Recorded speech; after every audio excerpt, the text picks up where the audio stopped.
think he'd realize, but he's infatuated with ideas of possessions and far-flung social policy. His daddy works on the council, but Mrs. loves the silver spoon. Swore she'd never kiss a Tory, but this boy was too good to lose.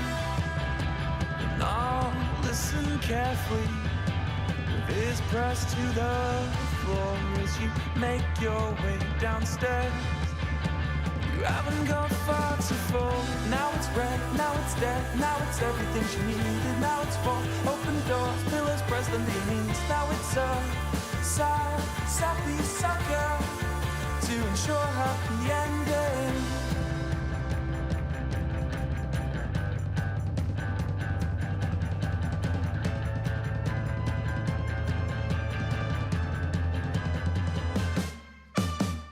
I've been scared of sleeping with the lights on, though she's not there. I know she's going to his flat, a Capricorn, oh fuck that.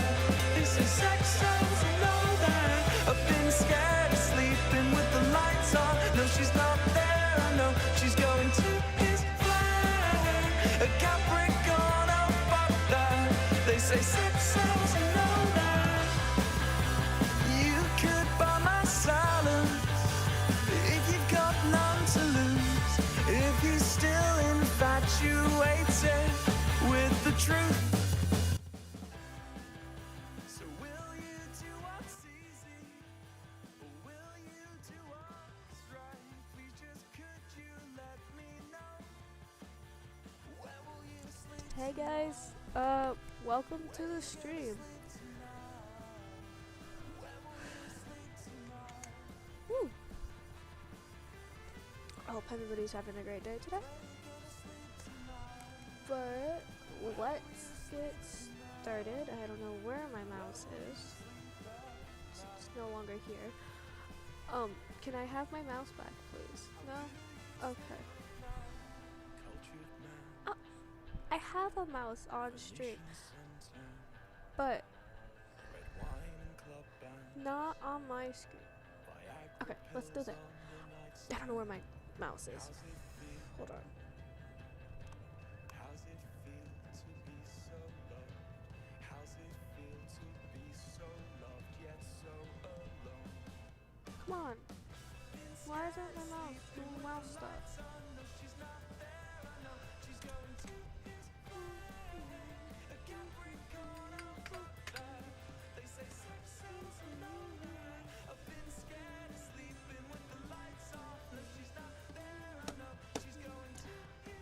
Oh my god, okay, there we go. Got it fixed. Whew. Having a fun time today. Okay. Let's get started. Sunlight shone through the windows as you sat in your living room. Your home phone pressed to your ear, Cove was on the other hand. It's been shaping up to be an ordinary day like any other until Cove had called unexpectedly. He sounded unusually nervous greeting you. You listened silently as he kept talking, his words stilted. So, I was just, wondering, do you want to come over to my house for dinner tonight? The question came out strangely, almost like he'd rehearsed it a few times beforehand. Your eyes widened a little. You hadn't expected this to be the reason behind the call.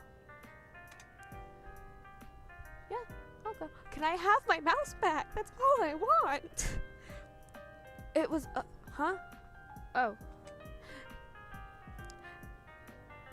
It seemed that Cove still had more to say, and you just interrupted him. Oops. Cool. Well, he stumbled for a bit, trying to gather his thoughts again. My mom and dad, they really want you to be there. If your parents don't have a problem with it, they asked me to ask you. It took you a moment to think. Dinner at home would be quiet and uneventful today. If you really wanted to, you could go to Cove's instead. Cove spoke up again, breaking your thought train. His voice was softer than before. Also, I want you to be there too. Can you come over? I mean,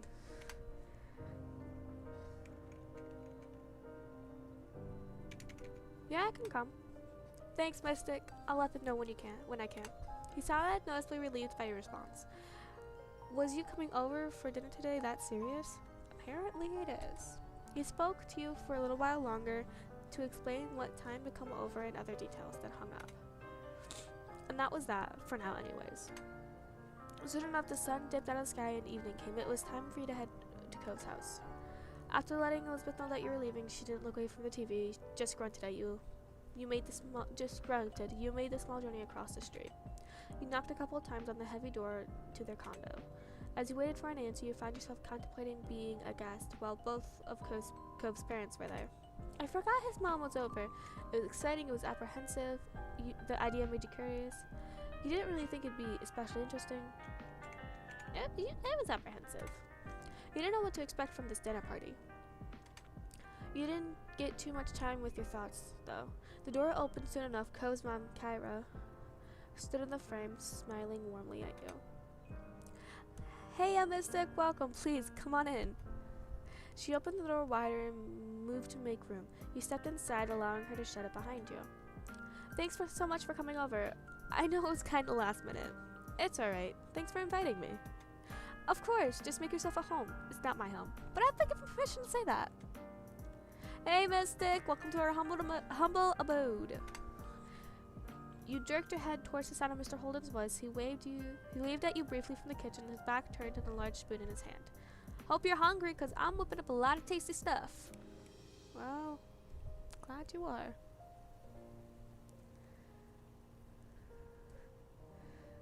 Sounds like a fun thing. True to his word, you heard something sizzling on the stove. You closed your eyes and inhaled. It smelled spicy and savory.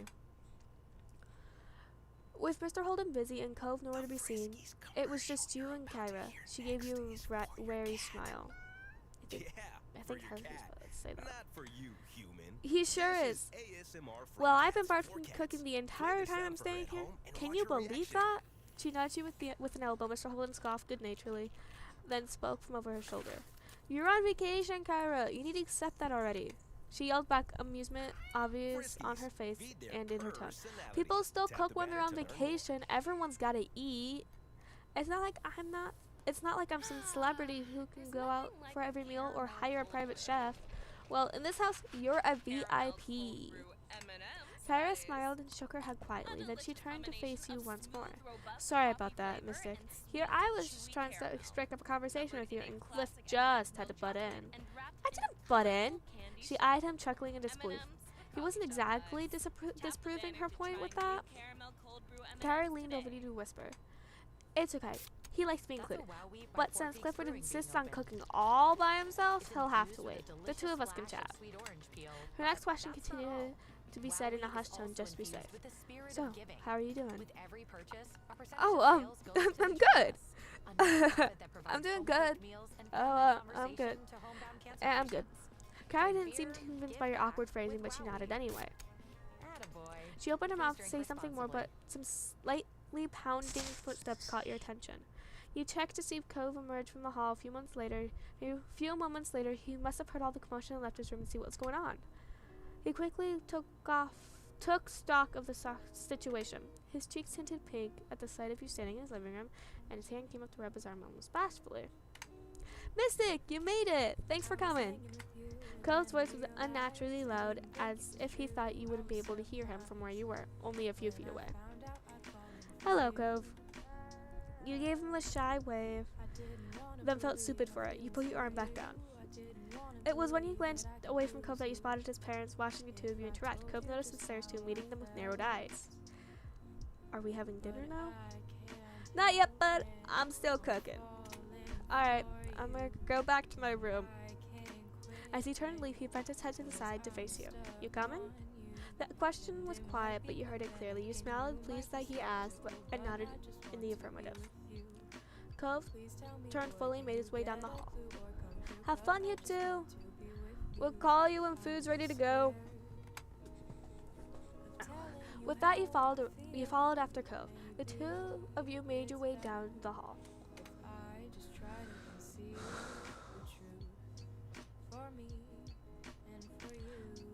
Going over to Cove's room was a standard occurrence for me nowadays.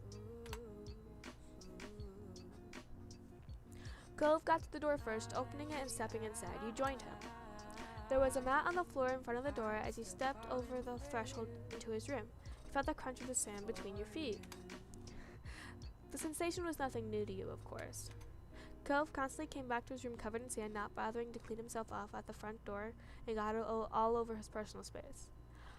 My bed's kinda like Cove's. Do I have a mouse? No. Of course. That's just how he was. A little bit of a mess. You hadn't heard Mr. Holden even ever scold him for it. Not like your moms would have if you'd done it. You can sit wherever you want. Cove himself took a seat at the edge of his large bed, looking like the picture of comfort, and left you to decide. Chair. I sat next to Cove. Chair sounds boring. As soon as he sat next to him, Cove grew tense. His back went stiff, and he ducked his head away. He tried to hide a trembling smile. Oh my god. He said it under his breath, as if he didn't want you to hear. You oddly did, and easily, since you were right beside him. He raised his eyebrow. You both kept noticing the other's every move.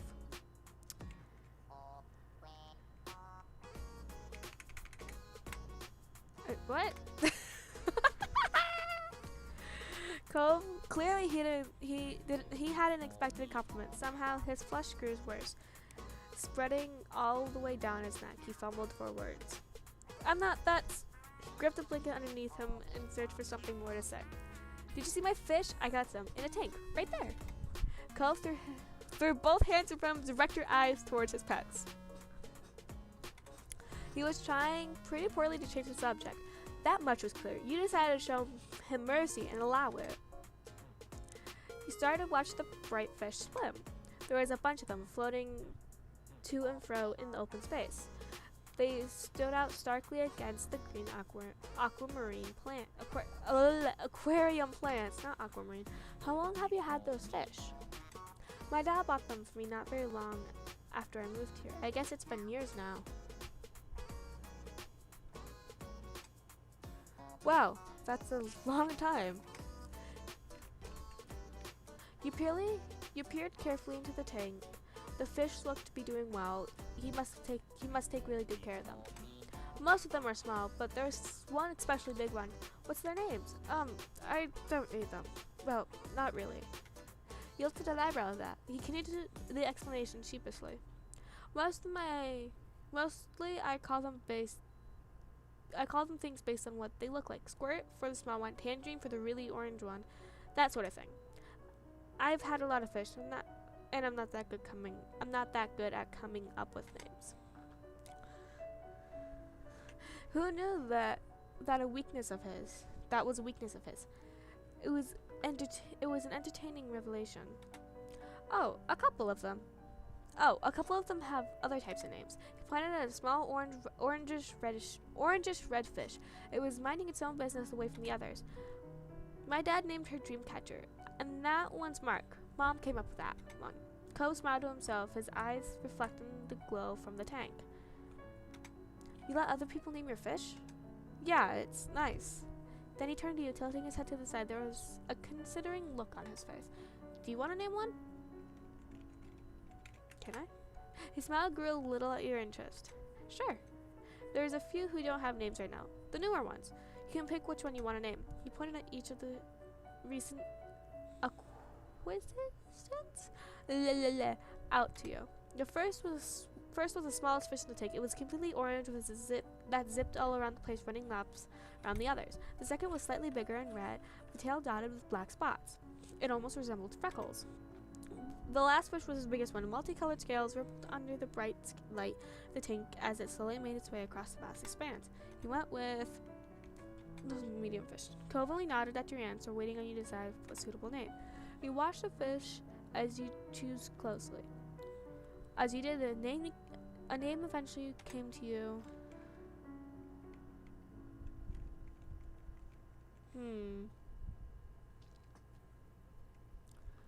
Which one should I go with? Frank, Sunbeam, You Gil, are a hero. Mystic, Cove, Wanna know or your should I type my own superpower? answer? Drinking Wow Wheat by Four Peaks Brewing. Huh. Because not only can you enjoy a brew infused with a delicious splash of sweet orange peel, Wow Wheat is also Do you guys know infused with the spirit of giving. which one I should With choose? every purchase, a percentage of sales goes to the Joy Bus, a nonprofit that provides home-cooked meals and friendly conversation to homebound cancer patients. Not all heroes wear capes. Drink beer, give back with Wow Wheat. Please drink responsibly. When life gets too hectic, sometimes you need to take a moment to refresh. Extra Refreshers hits you with a burst of flavor that leaves Let's you do Cove. feeling instantly refreshed. No, let's do With multiple Frank. flavors, Extra Cove gives the laughed enjoyment of variety all in one unreservedly pack. at your choice. It was Chew through affectionate a rather than surge of insulting. cooling crystals, or bite into You some name berry things like my goodness mom. full of long, Alright, lasting it's flavor. Frank. Remix With your that, his everyday attention moved moments with from you Extra to the tank. He Refreshers. peered Tap fondly the at banner it to and learn its more. inhabitants. He smiled proudly at Frank as it swam through the tendrils of the plants, appearing then reappearing soon after. He noticed that Cove was sitting closer to you than he was before. He must have scooted over at some point during your conversation. This close, your shoulders were almost brushing against each other. Your heartbeat picked up a your heartbeat picked up a little at the realization. You know, I'm not allowed to have pets in my house, not even fish. The corners of Cove's lips turned down at that. That doesn't sound fair. It's not like fish would make a mess of your house or anything. You just gotta take care of their tank and feed them and they'll be okay. Right? My moms can be strict over the weirdest things sometimes. They trust Elizabeth and me to go around the neighborhood alone, but they don't let us have a pet. It doesn't make sense. Maybe when you're even older, they'll let you. I don't know, they seem pretty against it. Current conversation brought to mind a memory from years ago. It started coming out with no warning, earning you a brief, confused look from Cove. One time, Elizabeth had come back playing at the beach and hid in her room. She came down for food, but she ran back after. It was hard to understand. Our moms left her alone at first, but that night, Mom went into her room to say goodnight, and she screamed. Mom and I went over to see what was wrong. We found Lizzie with a big lizard in her arms. I want a giant lizard. Cove's eyebrows rose at that. Then he leaned forward in interest. A lizard? Where did that come from?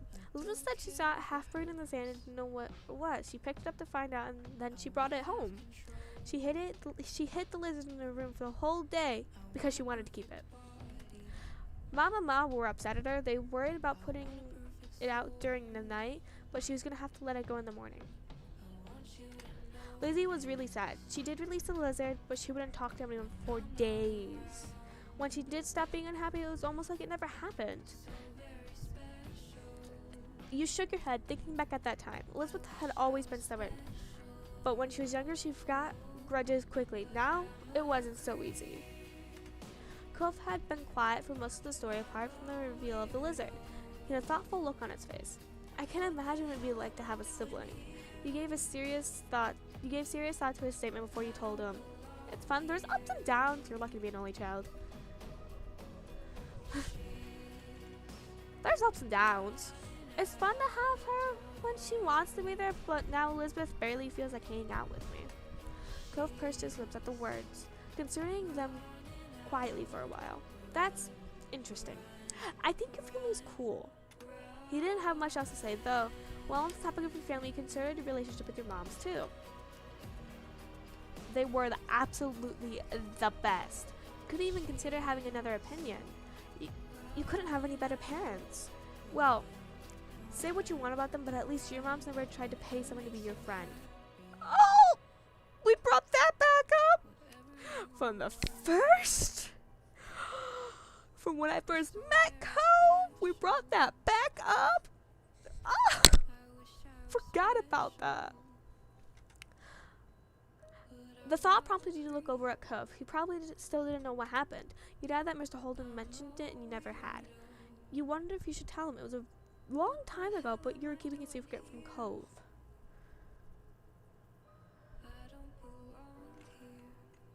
I kind of want to tell him. I kind of want to tell him. Do I tell Cove that, his dad tried to pay me to, be friends with him? Do I tell him that? Cause I mean, like, his mom was over, but also he should know. I've been friends with him for years now.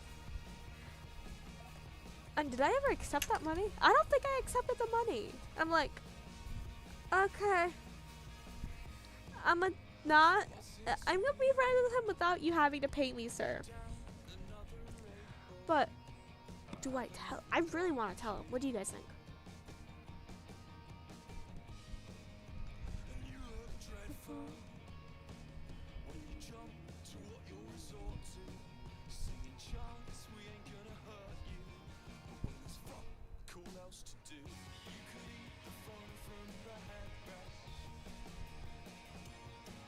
I'm gonna tell him. I remember how this went. You took a deep breath, steadying, prepare yourself to conversation. Now you just had to figure out how to tell him. Please don't get mad at me about this, but Co's brows furrowed at your uncomfortable tone. He turned to give you his full attention. About what? You stared into his bright ocean eyes. I forgot how bad this felt. Oh, how bad did this feel last time? Oh, it went really bad last time. I gotta tell him the truth. I already started out. So, this was way back when you moved here, and the first time I met your dad, actually. Your dad, well, he offered me to give me $20 to be friends with you. Cove sat still, uncharacteristically. Uncharacteristically. That's the word. There was an unreadable expression on his face. His eyes seemed to look through you and you didn't know what to do next. Without saying a word, Cove just stood up from his menacing emotion and pulled his head. Oh, frick. I just messed this up. From my eat and move muscle, you were in shock. This was, oh no. Your senses quickly came back. You shot out into the hall after him. You could see Cove down the way. He already sprinted back to the living room. His arms were stuck at his sides. His hands tightly balled into fists. He might not have been facing you, but you didn't need to see his face. You knew how he felt. Cove was furious. His parents were nearly finished setting the table. They greeted him, none the wiser of what was about to happen. Hey, what's up? When did you start running in the house? Are you that famished? Nah, I'm mad at you, sir. You aren't able to catch up in full and stand near Cove. Parents' words didn't even register in his ears. Their child, who was wholly focused on another matter, was practically shaking. Cove took one more step forward and glared up at his father's face. You paid Mystic to be friends with me? Oh, Mr. Holden froze. He looked like a helpless deer caught in the headlights. Clifford, are you serious? He whipped his head toward Kyra, his eyes wide and blinking rapidly. It was only one time! You still did it! That's not good! You still paid me to be friends with him! And I thought I had weird friends. They've never done this! Mission lighted in a gasped expression from his ex-wife. Mr. Holden raised his hands up to gesture defensively. It seemed like a good idea when it happened. It wasn't a good idea. She covered her eyes with one hand. It was clear her patience was frayed, but she was not so shocked anymore. Mr. Holden bowed his head, rubbing the back of his neck guiltily. The fact that she accepted this as something he'd do so easily seemed to be the most crushing part. Cove just stood there fuming silently during their little aside. His eyebrows furrowed painfully and his eyes trembled. And you could win a month of gloriously I feel bad for everybody. None of this was good at all. It was terrible. I forgot how bad it went. Damn it. Finally, after what felt like an eternity, must have only been a minute, the silence was broken by Cove. I don't want to stay here. That immediately caught his parents' attention. They turned to him with twin expressions of worry. Hey, wait a minute, bud. You don't have to do that. There's still your room. We'll stay out of your way, I promise. We're could you go at this time of day? It's almost night. I could stay with Mystic! I forgot I was here! He stormed out of the house without waiting for another response. You jumped as the door slammed closed behind him. Bye-bye. You didn't even take time to say anything to his stunned parents. You ran after Cove, shutting the door more softly behind you as you left. You spotted him easily. Cove hadn't made it far. He just reached the middle of the road. You might as well have said nothing. Cove didn't look back, nor did he answer you. I pissed him off. Cove stomped forward, going across the street without hesitance towards your house. It didn't take long to approach your front door. You'd left it unlocked, so he yanked it open and went inside with you. But then night fully came. The two of you stood tensely in the middle of your living room. The night really hadn't gone as you imagined it would. At least Lilith would have turned on your moms were out, so you had no idea how you had no idea how you would have explained the situation to them, and you were sure Cove wouldn't have been up for that. He watched you from a distance. His expression wasn't hostile, but was not exactly welcoming either.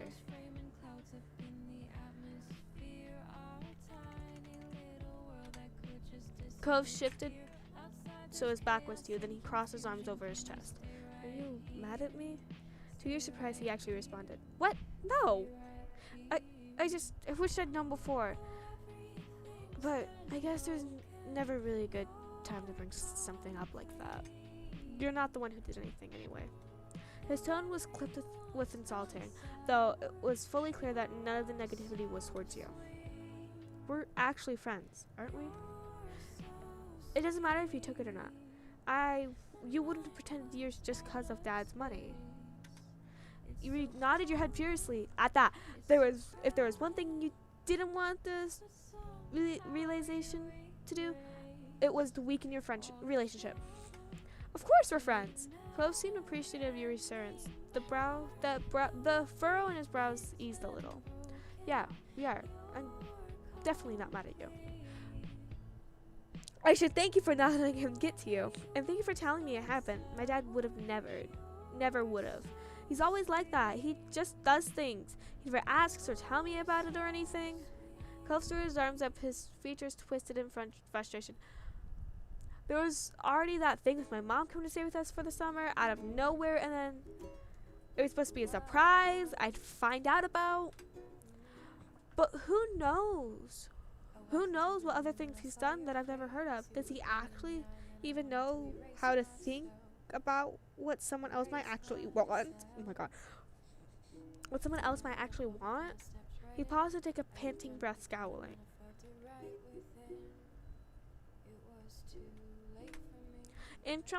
Uninterrupted by you, Cove went on his spiel. The worst part is, he doesn't do stuff for himself. He does things because he wants to make people happy. Oh, he's a people pleaser. Just like me. But I'd never pay someone to be friends with me. That just seems stupid.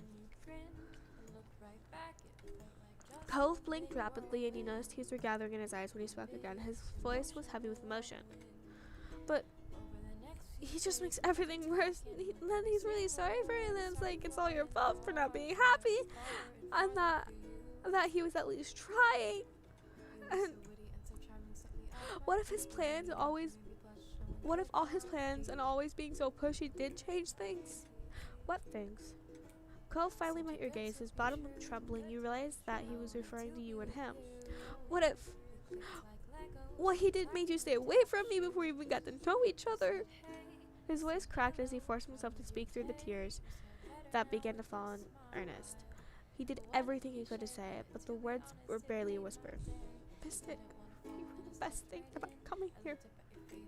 Cove was honestly terrified over the idea there was a chance that you might not have what you do.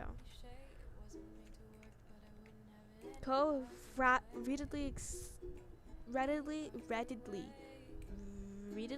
accepted the embrace. He wrapped his arms around you in return. The grip was firm.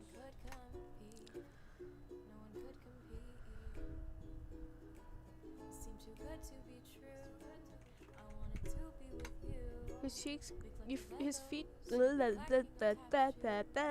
his features crumbled at your words, but more tears started to fall down his face. But he stubbornly blinked them away. He remained just like that for a little while. Then he scrubbed his eyes with the back of one hand, then turned away from you, growing distant. He's like that with my mom too. The anger he'd begun to release bubbled back up to the surface. Dad wants to make people happy, but he doesn't. The words landing scathingly hard, you certain it crushed Mr. Holden if he heard them. You never knew how much pain. You never known how much of his parents' relation. Never known much about his parents' relationship, but you thought you understood it a bit better now.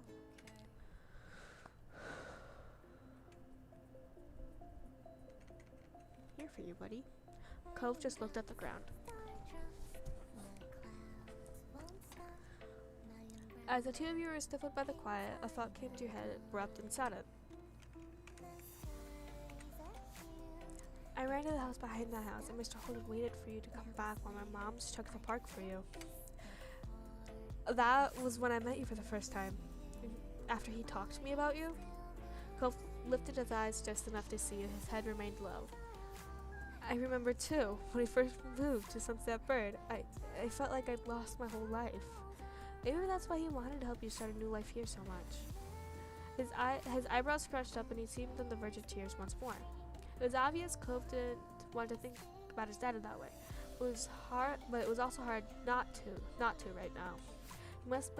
He must be conflicted over where to go from here.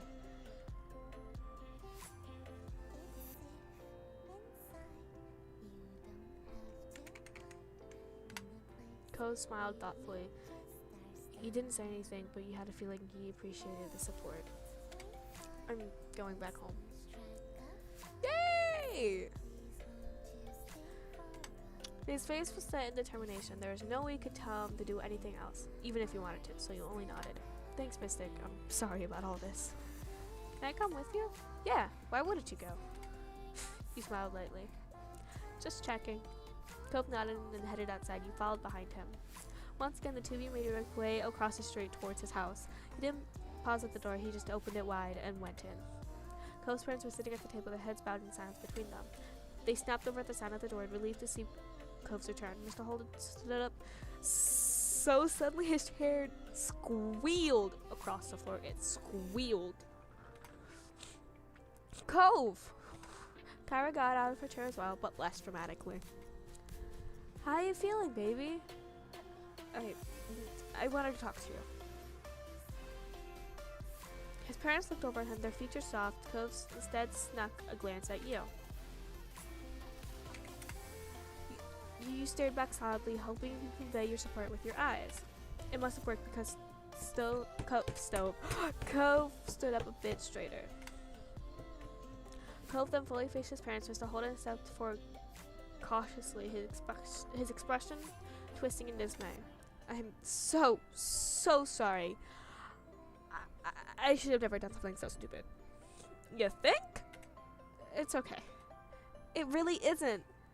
It was a boneheaded move, if ever there was one. At Mrs. Myers' I was bribing an actual child, one I'd never met before that day.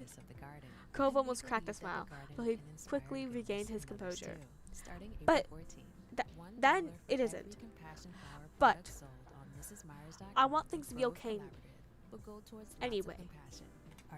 Cove, I'm sorry. Kyra placed a hand on Mr. Holden's shoulder. Your dad doesn't want to believe there's something wrong with you or that you can't make friends on your own. He can explain. I know why Dad did it. He wanted me to be happy, that's all. He didn't think it'd be like this. It was an accident. Kyra's head heavily, a sad smile appeared on her lips. You're very grown up, Cove. Mr. Holden brought his hands against his forehead and began to pace around the room. He didn't seem to know what to do with himself. He turned back to face Cove and Kyra. He looked more solemn than you'd ever seen him. I'm not going to do it again. I haven't done it again. Haven't tried to bribe more people, or haven't continued to step over a line without registering it. Both! He let a heavy breath before shrinking down a little. It was impressive because he was pretty tall. Yeah, he is very tall. I love his stingray tattoo though. I don't know, but I don't think so. Cove's throat bobbled as he swallowed thickly. It looked like he was trying to gather all his courage. When he spoke up, his voice was small but firm. You invited Mom here. His dad's eyes widened. Cove was ready to have the talk he had put off before. He didn't ask me if I wanted things to be like this, with both of you together again. For just a little while, Mr. Holden's hand slowly returned to his forehead as he was stunned, as if someone had just hit him. Might as well. I did it again, and I didn't even notice. He was very dramatic. What's wrong with me? Why can't I just do something right? At least Cove seemed relieved that he was able to say what he felt. You knew how long he'd been holding that in. It was quiet for a long stretch. Mr. Holden had sat down in a chair, his shoulders drooped and his head in his hands. You looked to Cove, he watched his dad, and how generally he was struggling with what he'd been told. Cove glanced down at the ground and looked back to his dad. I'm not angry anymore. Mr. Holden slowly met his son's eyes. I can try to talk to you about things, and what I feel about stuff. I stopped saying that to you since everything happened. I didn't want to talk to you, but you wouldn't have to guess if you knew. Mr. Holden broke eye contact without shaking his head. My child shouldn't have to take care of me. You shouldn't have to make up for my shortcomings, Cove. I can fix things. I can still change. After having something of an outburst, Mr. Holden turned his face away and spoke more guardedly. Besides, I'm used to that already. I may not get it right, but not a damn thing would happen if in what's left of this family if I wasn't making the effort. It's always me. What's one more thing to manage? Dad, you're right, Cliff. I know. But I don't think Cove wants to take care of you. He just wants to understand. He wants his dad to understand too. That's what matters, isn't it? It was still as Mr. Holden digested what Kyra had said.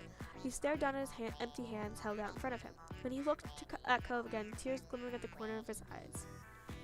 He got up and crossed the room to his son. Cove didn't move or look away as he approached. Mr. Holden set his hands on Cove's shoulders. The touch firm, he furrowed his brows. But you and I are going to talk about every single thing that ever pops into our heads for the rest of your life. He shook Cove forward and back a bit. Tears slipped down Cove's cheeks, but he was smiling. That looks terrifying. I love you, Cove, but that looks terrifying. No, I don't want that. Mr. Holden began to smile too. It trembled at the corners, but it was genuine. I'm afraid that's the only way. Kyra chuckled, even as she blinked by her own tears. Mr. Holden turned towards her. You better not be thinking you can get away from this, Kyra. The same thing's gonna apply to you. You can't! He let go of Cove with one hand and he placed another arm around Cove's shoulders and faced Kyra. Oh, yes, I can. He continued to talk as he walked in her direction, bringing Cove along with him. Then father and son were now standing in front of her. Mr. Holden put his other arm around her. Now he had both of them in his arms. If you think the ideas that I actually go with are bad, you two are gonna be amazed by the thoughts that I decided against all on my own. Kyra jokingly cringed at the concept. Cove smiled tearfully up at his parents. Thanks, Dad. Thank you, son. Okay, you know what I'm thinking now? Cove, wiping his face with the back of his hand, shook his head. God, no. You're an incomprehensible? I don't know. Maniac. Mr. Holden laughed, not disputing her words. I think we should eat that dinner I painstakingly made. It's salvageable. I just gotta heat it back up. Kyra sighed in exaggerated relief. That we can manage, right, Cove? Yeah. Great, we're making progress already. Though I don't even know how I'm gonna start making this optimistic, carrying that secret all this time. I spent quite the burden to bear. Yes, it was. I even forgot about it at one point because I was having so much fun, and then it came back. Plus, they didn't actually get any of the money out of the deal. They didn't take the 20. You don't have to do anything. Nonsense. We will work on it. Oh my God, so dramatic. Okay. Cove ducked his head and spoke towards you. There was a tiny smile on his face. Do you want to stay for dinner still? You nodded softly. Mr. Holden finally let go of his family. Kyra patted him on the back with a content sigh. You're very good, boys. I am so lucky. Cove shyly rubbed his arms while Mr. Holden nervously rubbed his neck. Neither of them could make eye contact without bashfulness. In that moment, they really did seem like father and son. Killstone was just nice. You thought to yourself. You were glad that you got to come over. Yay! Road trip, that was so fun. Can I? Thank you. I don't have a mouth and it's killing me, man. Water. It's important.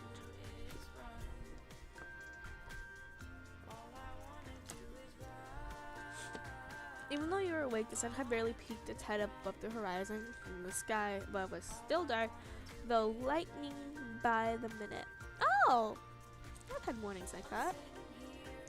I might have a morning like that when I go on a trip. It's how many weeks? I can't do numbers. When do I go to a trip? In 2 weeks. I might have to do it because I might have to drive for like 6 hours to another state. Usually you wouldn't be up so early, especially during summer vacation, but today it was different. Today, instead of the lazy days you were used to, everything around you was flurry of activity as both your family and Coast prepared for what lay ahead. Ugh. Because parked in the street just outside your house was a massive RV camper, so big that you couldn't even see Cove's house behind it. I can see Cove's house. His parents had rented an RV for a few days, to take him on a short road trip to see Redwood National Park. Right. You glance over at Cove, who's standing nearby, taking the scene in front of him. The prospect of the trip had been a mixed bag for him. It was only 3 days, so it seemed like he was doing it with the best he could. Especially now that you and your family were joining them. You weren't exactly how it happened. You knew your parents and Cove spoke to each other very often. And somewhere along the way, the plans were made after Cliff offered to share the space. The parents all thought it was a fantastic idea. You had already gotten a good look inside while helping to load everything in, and you had to admit that while it was a really big car, fitting that many people inside was going to be snug. Move it or lose it, kiddo. Mom bustled past with a cooler in one hand and a large bottle of water in the other. She was upbeat for this early in the morning. Ma, however, seemed to be on the other side of the wavelength. She followed behind her wife, dragging her feet on every step. That I am Ma. That is me. That is me. I'm going to need a whole jug of coffee once we hit the road. Me too. You could relate to Ma. It's way too early. Personally, you were as raring to go as your mom. No, I'm like Ma. You yawned and rubbed your eyes, still sleepy from the early morning wake-up call. The air outside was still damp from dew. That helped you make you a bit more alert. And then at the end of the train came your sister. She had a bone to pick before the trip officially started. Her rattling off critics added some level of normalcy to everything new going on. I don't get why I just can't sleep in the bed tonight. Mystic is the youngest. I'll never fall asleep in that loft. I would. That sounds awesome. We're trying to make things fair for everyone. If you want to pay the older card, you should be offering to take the loft for both nights. It's important for the big side to make sacrifices for their younger ones. Liz huffed, not happy with the answer in the slightest, then folded her arms, leaning back against the side of the RV. The trip plans had been nailed down prior, the sleeping arrangements included. Liz still held on to her objections with them. The main area of the RV had with a couch, loft, and some floor space. At the end of the car was a room with a large bed. Your moms were sharing the bed, Kyra was on the couch, and the father and son intended to sleep on the floor. They also determined that you and Elizabeth would switch between the small loft above the driver's seat and sharing the bed with moms.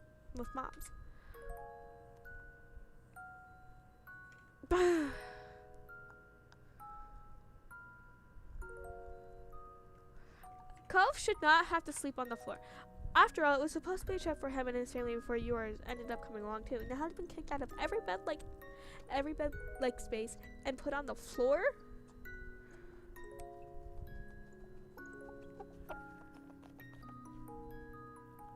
How dare they?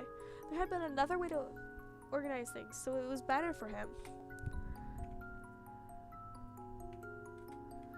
I could sleep on the floor for wherever for one night, so Cove could have a turn in the loft instead. You announced your idea to the group, and everyone paused from what they were doing to consider it. Cove was taken aback by the consideration, like he hadn't thought about how he was clearly gotten the short end of the stick. There's no way you'd be sleeping in the back one with moms. There's barely enough room for 3. We can't add a 4th. Then I can sleep on the floor for a night, and he'll be on the floor for one night when Elizabeth is in the loft. Okay, new Mystic, sorry. The 3 of us all together down there. It's bonding time. No, it's not. I don't want bonding time. Cliff put one arm on Kyra's shoulder and another on Cove, dragging them in both into him. They smiled at his little show. I'm afraid we can't extend you an invite. You simply have to take the loft. Cove and his mom both shook their head at Mr. Holden, and you had to agree that was a pretty weak excuse as far as excuses go. They were just being hospitable to your family. Thanks, Mystic. It's alright. I can take the floor for 2 nights. You shouldn't have to. Sir, you should not have to. And that was settled the matter for good. Wait, do I actually see him? No, I don't. Of course I don't. Alright, you lot. Does everyone have everything they need? We're heading out in 5 minutes. Now's the time to double check. You don't want to forget something important. At the word, Elizabeth yelped and dashed in the house, her bedhead hair bouncing behind her as she went. Matt came over and smiled, sitting her hand on her hips. How about you, Mystic? Do you have everything? Do you have every clothes packed, toiletries, deodorant, floss, anything else you can think of? Trust your spirit. Tap the banner to learn more. Copyright 2023 Campari America, New York, New York. Never compromise. You weren't Drink responsibly. 8 years old anymore. You were 13 and more than capable of remembering what to bring on a trip. Yeah, I went to DC and I had everything. Alright. I like to fuss. Ma laughed softly and ruffled her hair before she walked off. Kinda like a certified used Toyota. They're never more than 6 model years old, so they stay fresh, like my playlist. With a few moments left to spare before leaving, you mentally went over what you had packed for the trip. Clothes, a pillow, a blanket, usual day-to-day gear for most people. You also have personal things such as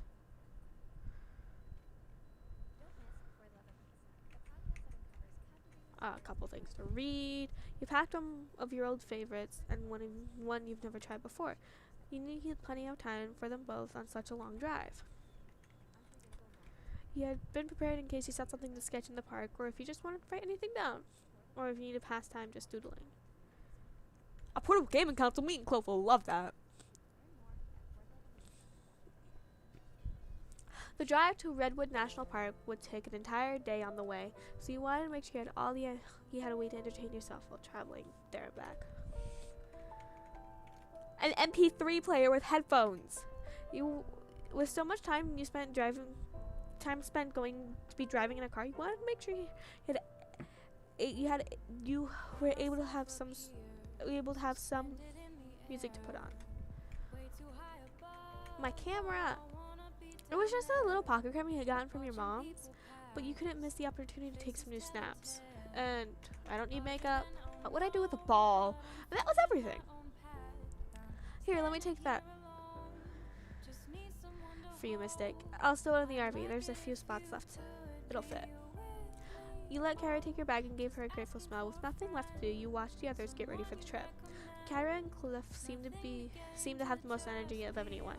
They were finishing packing the suitcases away while your moms had gone up to lock up the house. They high-fived whenever another one got crammed in the storage compartments of the vehicle.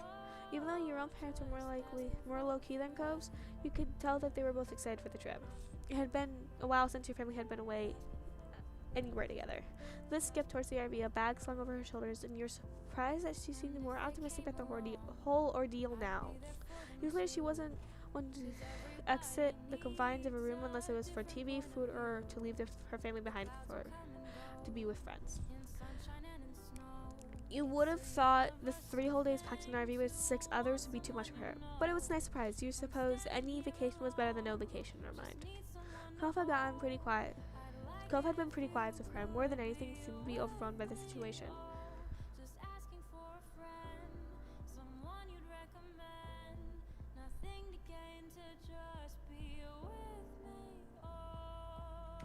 I'm curious about the RV. You've never stayed overnight in one before and want to know what it'd be like.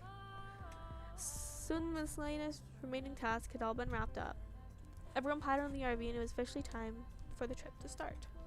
As it did, Cliff took the first shift driving. He cautiously navigated the massive car out of the narrow neighborhood streets. My God. It was a touch and go for the first part of the journey. Your moms and Kyra were all huddled in the front trying to get a view of how much space they had on each side. It was a sense of relief when the first long leg of the trip was hit and the RV would only need to go down one stretch of highway for miles. The mom group cleared out of the driver's area, leaving Cove's dad to it taking more comfortable seats around the main cabin. You felt like you finally relaxed too now. Is your eye falling off? It is. It's not good. Time slipped by as morning faded away. Before you realized the engine of the RV came to a stop, but only halted for a few minutes as Cliff climbed out of the driver's seat and Mom took over. Mom was sitting in shock and Mom gave her a quick tutorial of the controls as it was her first time driving anything this large. Cliff groaned as he headed towards the rest of you, stretching his arms above his head, loosening his muscles. We're making good progress. I love your shades. I love your shades. Yeah, maybe you should take a nap in the back for a while. That was a long haul you just did. I know you're on less sleep than usual. Cove waved his hand, a trademark grin of his slipping into place. I don't need sleep. I got a few miles in the old tank. As he flexed an arm, showing off his muscles to drive. The point out how resilient he was home. And Kyra rolled her eyes in amusement. Dad, everybody has to sleep. Cove shook his head at the tough guy act, though Cliff simply chuckled and ruffled his son's hair. Are you driving anytime soon, Mr. Holden? I want to know so I can prepare. Did anyone pack some rope? I might need it. There's no seatbelts up here. Elizabeth called down from where she was lounging on the loft above the driving compartment. She was laying on her back, her hair falling over the side and swinging around in the RV, swinging on as the RV started up again and took off down the road. A bag of potato chips was balanced on Elizabeth's stomach as she tossed a couple into her mouth, right as Cliff held a hand to his chest, pretending to be offended by the remark. Kyra laughed lightheartedly. Lucky for all of us, we have enough adults to cover the shifts today. We won't be driving again until tomorrow. Just enough time to write my last will and testament. Not you too! The rest of the group laughed while Cliff pouted and gave him an unapologetic shrug. Mom then shouted back in her seat to join the conversation, a playful smile tilting her lips. What I'm more worried about is this old monster getting us there and back again before falling apart. It looks as though it was built in the early 90s, must be older than some of the occupants. This is just the aesthetic of the decor. It's not that old, I think. Sorry. Did you ask what year the model was before you rented it? Kyra wrinkled her nose in thought. Yes, I did. I just can't remember what the answer was. Cliff chuckled at her while the rest of you let out a collective sigh. The RV lurched a little as it picked up speed, and you held on the ladder of the loft to keep your balance. You felt that something grazed the top of your head before a weight settled on your black hair. When you lifted your chin up carefully to look, you heard a rustling of a potato chip bag of chips. And you realized what had rested the end of it on your head. How dare you! She gestured to the opening, silently offering to share her snack. Reaching up, you scooped some chips after the weight of the packet left your scalp. You happily munched away as the conversation continued on. You got closer and closer to your destination. The day flew by with a group of you chatting, playing games, and passing the time together before finally arriving at the park and setting up for the night. Mal was closing the windows while everyone got ready for bed, saying goodnight to the others as she made her way to the back room. You all had dinner together while still driving, and some hours after you arrived at your destination, you found a spot in the park to park it for the rest of your stay. You'll get a cold from walking barefoot. Giving a look across the front of the RV, you noticed that almost everyone there was already dozing off where they were, with Cliff having completely fallen asleep curled in the passenger seat. You must have been so done.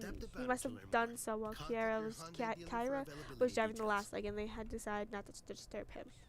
Kyra herself was the only one who was still awake, flipping through a magazine next to a portable light from her spot on the couch. It seemed Mr. Holden sighed asleep despite his claims. You followed your moms to the back room and closed the door behind you before crawling into bed between them. With a queen-size bed, so there's enough space for the three of you together without too much squishing. Good night. Get a good rest, Mystic. We got a big day ahead of us tomorrow. I'm looking forward to the bushwalk in the morning. It's been a long time since I was out in nature like this. There will be plenty of us to see. You stayed awake for a little while longer while your moms whispered about the park and forest in general. With the sound of their voices in the background, you eventually nodded off to sleep. Oh, morning! You can still earn your diploma. The next morning, you were up bright and early preparing for the day ahead. I slept okay. It was nothing compared to your bed at home, but at least you didn't have to sleep on the floor, so you couldn't complain too much. Mom whined a bit as the firmest of mattress, but Mom only had encouraged her to enjoy the trip while she could. While looking for a spot to get ready, you had some trouble finding space of your own, while others were doing the same thing. Cove was perched on the top of the counter, brushing his hair and tucking his legs every time someone had wanted to move past him. The parents were checking, double-checking, and triple-checking that you had everything to the point where you had to stop listening them all together. You knew you wouldn't be able to return to the RV today, at all that day, but by the look of the backpacks that were packed up and ready to go, you doubted anything was missing from them. It didn't take much longer until y'all exited the RV in a bustle and headed into Redwood National Park. Wow.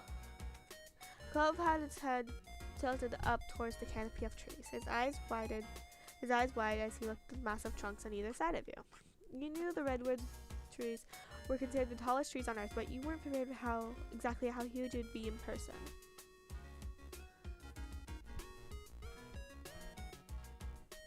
Smile, you two!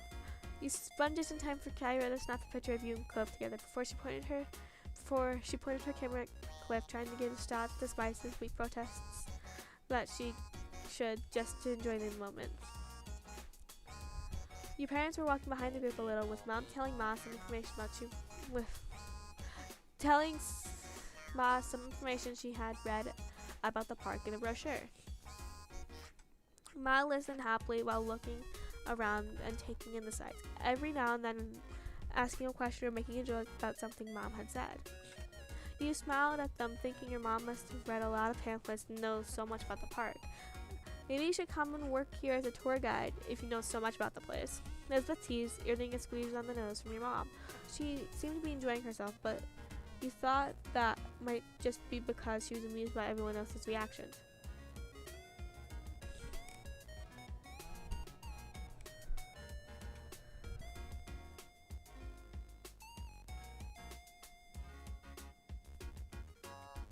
Surrounding you on either side, the enormous tree shot up into the sky, the sunlight peeking through the canopy, speckling the path in front of you. The sheer size of the redwoods made you feel like a tiny ant bustling around the forest. The adults had decided on some casual nature walks rather than any serious hiking, and you strolled along at your own pace, taking in the scenery. Elizabeth sped up a little, smirking at Clove as she fell into place between the two of you. Immediately, you could tell by her expression she was going to say something taunting. I can't believe our families are actually on vacation together. She threw her arms out, speaking with a genuine sense of bewilderment. I would have joked about something like this happening, but now I'm not sure I want to give them any more ideas. Clove smiled at her, even though it was a little awkwardly, and continued walking along.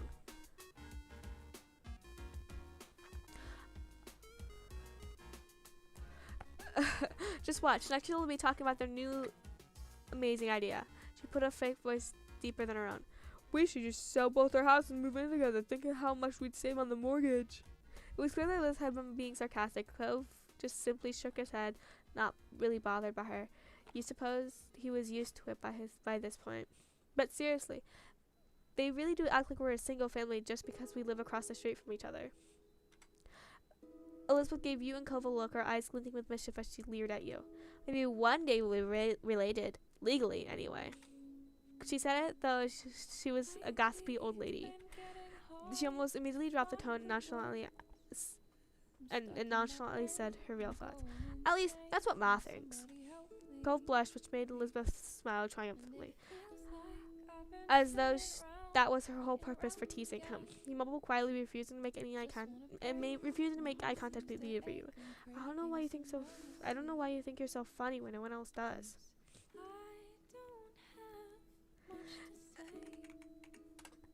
Why did she have to say anything like that? It wasn't fun, and she knew it. And no further replies, your sister walked ahead. You and Cove swapped uncomfortable looks. The day continued on with plenty to see and experience. You passed a few different activities you would have liked to try out if you had the time, such as kayaking, rock climbing, but Ma said that would have to wait for another trip. But Ma,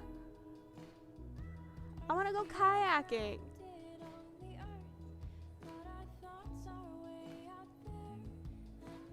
Kayaking seems so fun.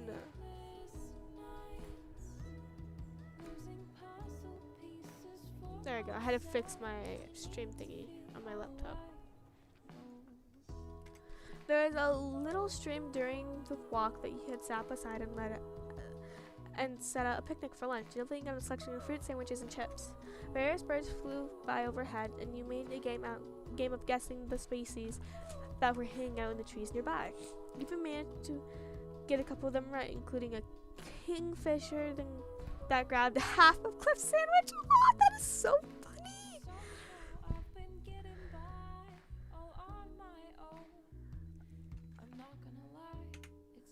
You glad you got to do this in the end? It definitely was a special experience, one that you'd remember for a long time to come. You smiled to yourself, committing the sights and sounds to memory. You made it back to the camp just as the sun was setting in the sky and the stars were appearing one by one. Everyone had enjoyed different parts of it most. You traded stories of what you thought while you were eating dinner. Then afterwards you pitched in to help clean up.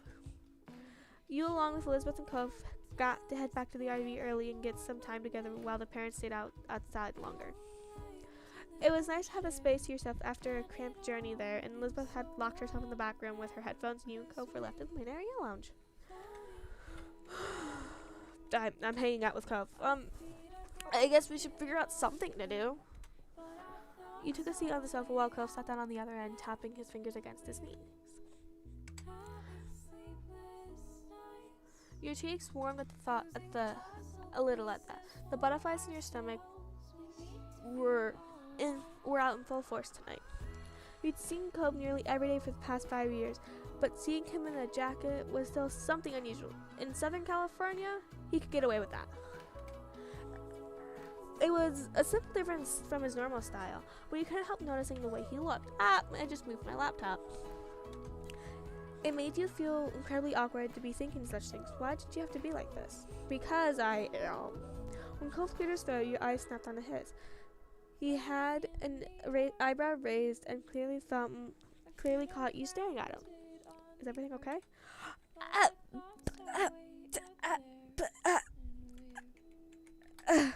Cove immediately blushed at the unexpected compliment. You didn't say anything in return, and you thought you should explain further. You know, I hardly ever see you wearing a jacket, especially in summer. Oh yeah, I like wearing as few layers as possible. It's easier that way. I'd rather be cold than extra hot. It's a kind of pain to carry extra clothes around. My parents made me bring this jacket. I'm the same way. They're bulky and heavy, and they usually make me feel warm too. Cove smiled lightly at you and nodded. I noticed. You perked up at hearing that he noticed you too? What type of stuff do you think looked good for meals? Not for yourself.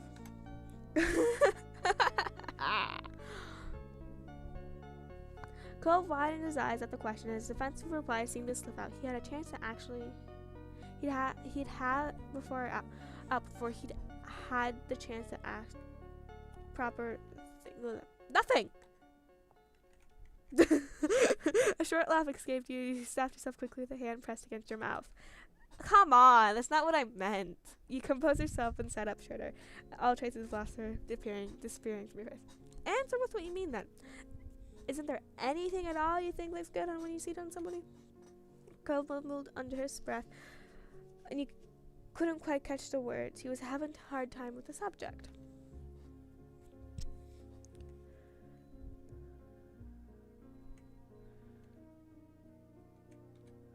You didn't want to push him any further, so you didn't insist. Parents all arrived soon after, and they, each of them climbing into the RV and finding some place to sit down and rest their legs. Elizabeth, having heard the commotion, came out from the room for the first time since arriving and joined you all. You spent the evening chattering and playing a few games, enjoying the last evening of the trip together. Bedtime arrived with the blink of the eye, and as the group hunkered down for the night. Your mom did a final round to be sure nothing had left behind. She explained that Cliff was going to start driving early in the morning, like on the first day, but would be letting everyone else in the group sleep. There wouldn't be a need for all of them to get up. Now was the time to check you hadn't left anything outside. You, as well as everyone, were confident you had it all packed up inside the RV, which meant it was time to get some rest before the journey home tomorrow. Your mom and Elizabeth said goodnight, headed back to the room while you climbed up into the loft. Cove and his family got situated before in the previously set arrangement. You tried to get more comfortable as a million thoughts were running through your mind.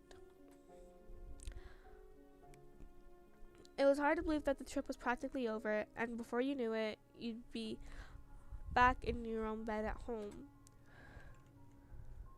I enjoyed the mini adventure. It was short, that was for sure. But you got to go see and do so much during your time here. Oh my god, it was like DC. All in all, it was a nice break from away from home. The minutes ticked by silently. It didn't take long for the soft snores of Cliff and Kyra to drift up to you. They were asleep now. You wondered if Cove was still awake and decided to poke your head out from the left to find out. You blinked through the dark.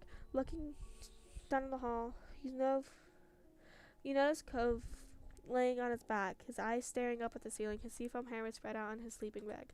He must have felt you watching him, because his eyes locked on yours. It was difficult to see much in the dim light, but you noticed, but you could make out the crooked smile on his face well enough. Cove shrugged in his bed while smiling, or at least you thought he did. Cove looked unsure about it, but you were happy to see him slowly start to sit up anyway. His sleeping bag rustled as he moved, though he tried to go slow and froze like a deer when every time he saw him watching his parents for any sign of movement. Eventually he managed to maneuver around his sleeping dad and make it to the ladder, staying at the bottom rung, where he looked up at you and whispered, "Hi."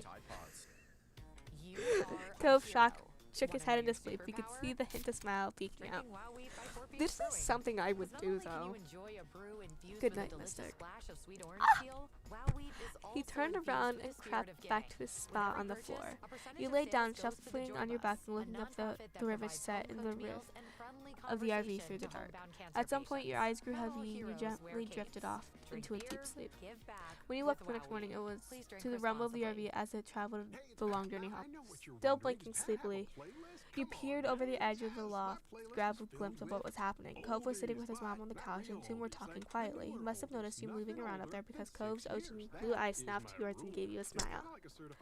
Morning, Mystic. Morning, Cove. Too early for this. Soon your mom and Elizabeth emerged from the rooms, dressed and ready for the day of travel. I would be in my pajamas still. I wouldn't get ready. I'd be like, I'm gonna be comfortable. I'm just gonna stay and chill out. You spent most of the day hanging out in the RV together, savoring the last few hours of vacation. Kyra suggested a few different travel games he used to play with Cove when he was younger. You all had a great time competing against each other.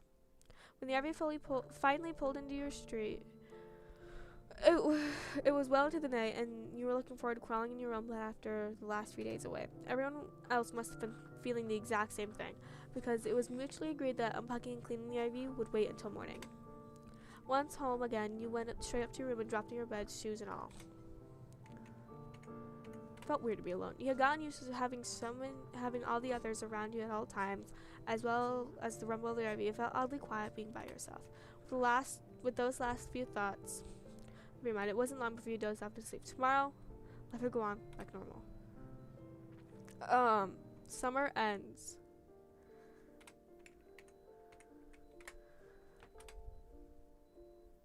Yes. Let's go on to the next step, guys. Having so much fun. There was no denying it. Today was the very last day of summer. Tomorrow you're heading to class. I don't want to go to school. I don't want to. I don't want to go to school. Going back to school meant handing over the autonomy you had over the past 2 weeks. You had very little control of what you did at school or who you shared a class with. It was with a heavy heart that you chose your outfit for the final day of freedom. Life is going to be different. You had come to think that summer vacation was as the norm. But summer sucked up the majority of the year. But school sucked up the majority of the year, whereas summer vacation was just a respite in the middle. So rather than it being different, it was kind of a return to the normal. What did normal life really mean? I don't know. You could hear how fondly your moms talked about their summer vacations as kids. You dimly recognized that one year the pattern of school and summer itself would be over for good, and it was hard to imagine. You got distracted, one arm still out of a sleeve, you pulled it through, and your mind went back into the present. This season had brought about plenty of changes of its own, like Kyra's visit, though that too was coming to an end today.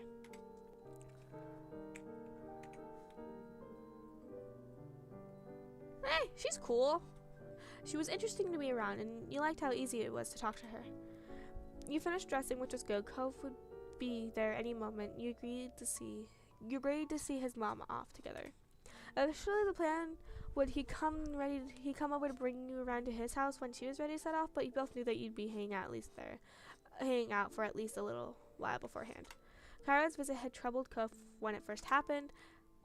It had been a surprise, sudden change thanks to Mr. Holden's infamous tendency to surprise people, but once he was able to adjust, he'd been in pretty good spirits with her around. It was a relief to everyone. The next thought that crossed your mind was, I don't know.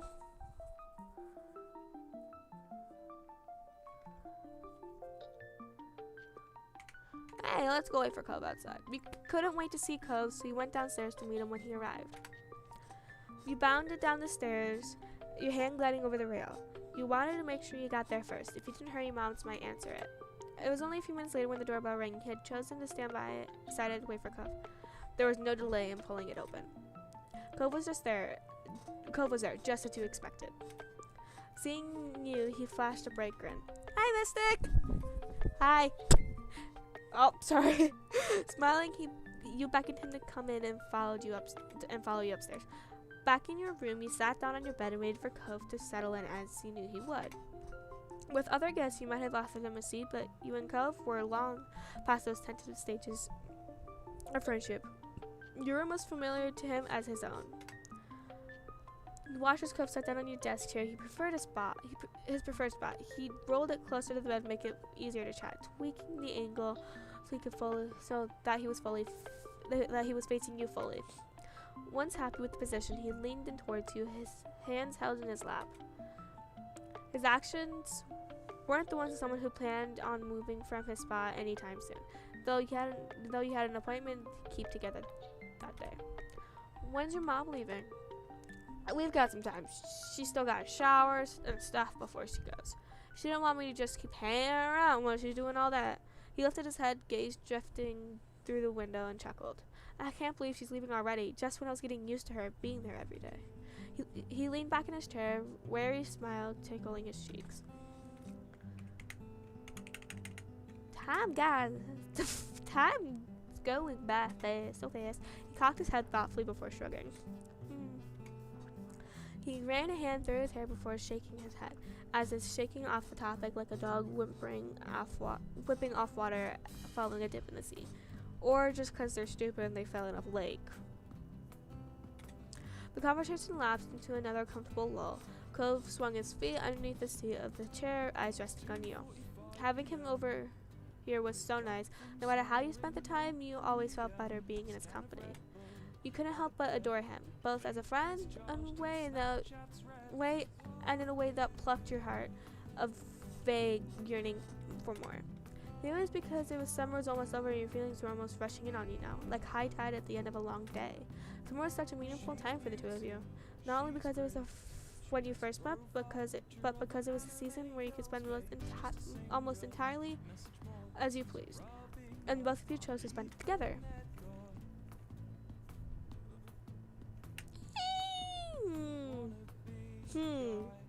Let's do this one. Now it's time. We're gonna go another day with questions. Let's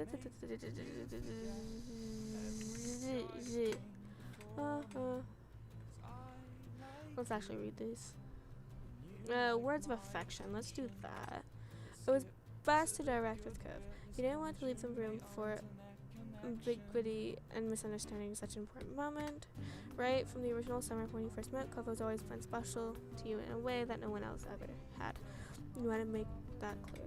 You looked at him directly. Cove? He'd already been watching you, but he lifted his head intently at the clock. Your cheeks were as hot as you were standing in the middle of a midday sun. Cove raised an eyebrow. Heart raised, sound rang in your ears, shutting out everything else.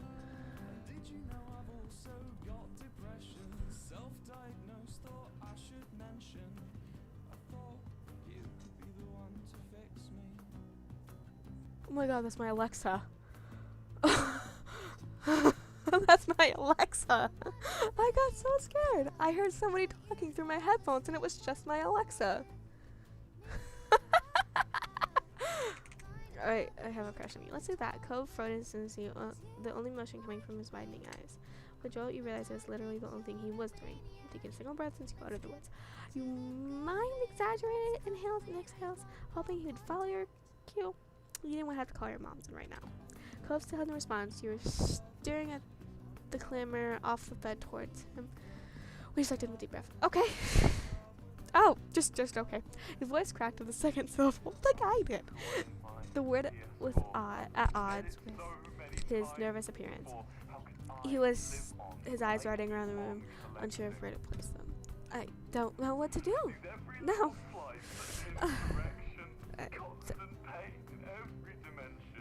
You don't have to do anything. Your announcement hadn't been a command, though you were worried that Cove seemed to have taken it as one. Cove tensed, breathing short and quick. His hands were gripping his knees tightly like a bird's claws around a branch in a gale, desperately clinging onto safety and stability. Yeah, thank you for that. Before. You couldn't help but crack a slight smile with his sudden formalness. He could tell it was ridiculous too. Sorry for being weird. It's just I kind of thought or hoped that something like this might happen with us talking, liking each other. You did? You were thinking about that before? He nodded ever so slightly. Your face felt hot after that. Cove brightened at your little positive reaction, and his explanation continued. I could have sort of pictured it how it might go. What it'd be like with you and me. But just at the first part, I couldn't imagine anything that come after. And now it's actually happened. We're here. He took another breath, stuttering on the exhale. It makes things so different. Makes things different. Your love story all deserve to shine bright. You don't need an occasion. Should we find a crystal ball? Things don't have to be different. He gave you a wan smile. What does that mean? I don't know what that means. Thanks. An heirloom you'll treasure for years to come.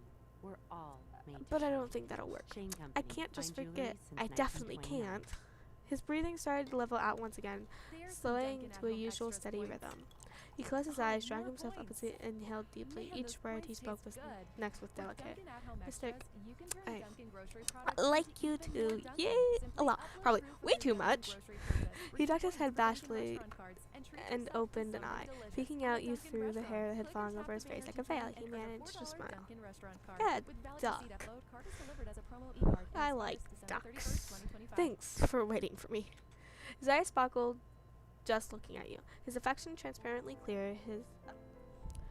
He never could hide what he was feeling, and you couldn't be more grateful for that today. I hug. Got up close. Ah, this is so close. I don't like that. You got up, closing the short distance between you and Cove and wrapping your arms around him. Startled, Cove flinched just as the groaning chair rolled back across the floor. He met your eyes and giggled nervously. That is so close. He met your eyes and giggled nervously. The result of your impulse action was that Cove was confined to the computer chair. Despite that, he did his best to wind his arms around you in return. It was a little awkward, but even with the benefit of hindsight, you wouldn't have changed a thing. The strength of your feeling only had demanded immediate action. It felt so nice. What is going on? It felt so nice to hold each other that way. No! Stop! My God. It felt nice to hold each other that way now that everything was out in the open. You finally let one another go. You straightened up. Cove rose and stood opposite of you. Cove pressed a hand to his creased forehead. I'm laughing. I should not be laughing. Does this mean that I'm your boyfriend or something now? Should we tell our parents? I don't know what mom or dad would do. There's a lot of concern in there. You honored in the simplest there. There was no way your moms would let you have a boyfriend, even though that were juxtaposed with Cove's name even made your heart race. Mine either.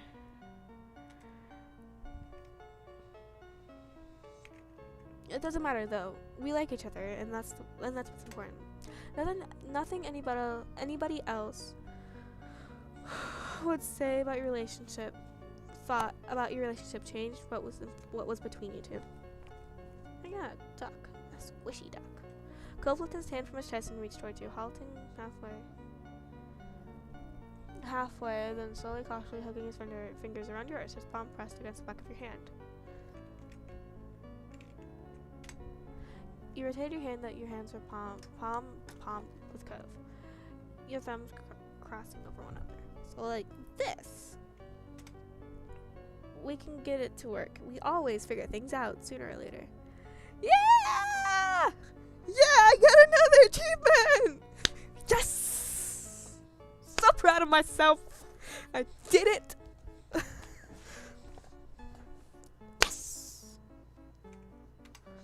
Your gray eyes locked with his and said the words that your smiling mouth couldn't. His eyes widened in message to see if he turned the smile eagerly and gripped your hand tightening. Mystic! Okay. Mystic! Cove! The sudden call from downstairs caught you both unaware. You nearly forgotten the world outside your room. From the guilty look on his face, Cove had done the same. Just had a call. Cove's mom's ready to go. If you're quick, she might keep the monated mother smothering to a minimum. You doubt that. But it was nice that Mom and Miss Priest had their strange sense of humor in common. Your eyes met Cove wordlessly, and you headed downstairs together. Each step on the way was painfully slow, like he was trying to delay the inevitable. His whole body tense, leaving the house. Cove froze altogether before you both could cross the street. The door's open. Dad must be taking her stuff out. He swallowed hard. She's really gonna leave.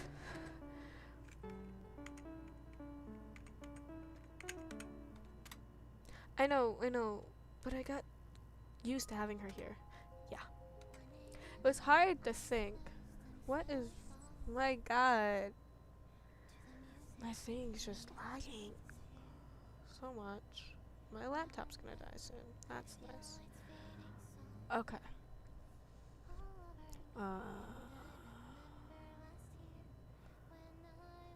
Okay.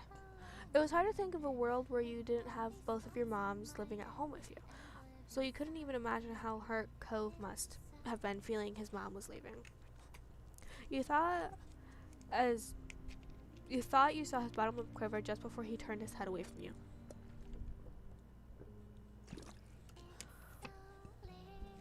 Alright. We don't have to head over if you don't want to. No, it would be worse if I miss her leaving. Okay. At that, some of the conflict wearing on his face eased a bit. Together you went across the street and inside his house, finding his parents' living room surrounded by his mom's packed things. Hey kids! Good timing! I just called the taxi. And hi Mystic, so glad I get to see you today. It was fabulous getting to know you this summer. Finally got to put a face to the name I've heard so many times. She winked and Cove pouted on cue over the teasing. Hopefully it won't be too long before we get to see each other again. Nodding, Kira turned her attention back to her boys. She patted Cliff on the arm with a warm smile, and then she enveloped Cove in a crushing hug. Initially, Cove squirmed to break free from her grip, but his mom was unfazed and kept him locked in place. Heartbeats later, he gave in and hugged her back tightly. I'm so happy this trip was successful. I'm getting them mixed up. Cliff looked like he was bursting with pride. Well, not 100% success, but it's still passing grade, I think. Thinking back on everything that happened this summer, he started looking sheepish. Cliff scratched the side of his head and an awkward chuckle escaped Cove. There were ways it could have gone smoother, but I'm still keeping that in mind for the future. Good for you, Cliff, and I'll be trying harder to stay in the loop. You watched as Cove smiled softly at both his parents. You felt relieved seeing how much the whole family had come together since you first met them. Despite any underlying troubles, love was still there. After that, it wasn't long before the taxi arrived, rolling up to the front of the house in clear view of the open door. Kira stood up, smiling sadly. Well, that's my ride. Yeah. The matching reply got a chuckle out of Kira as you all filed out of the house. Father and son went with Kira's bags in hand.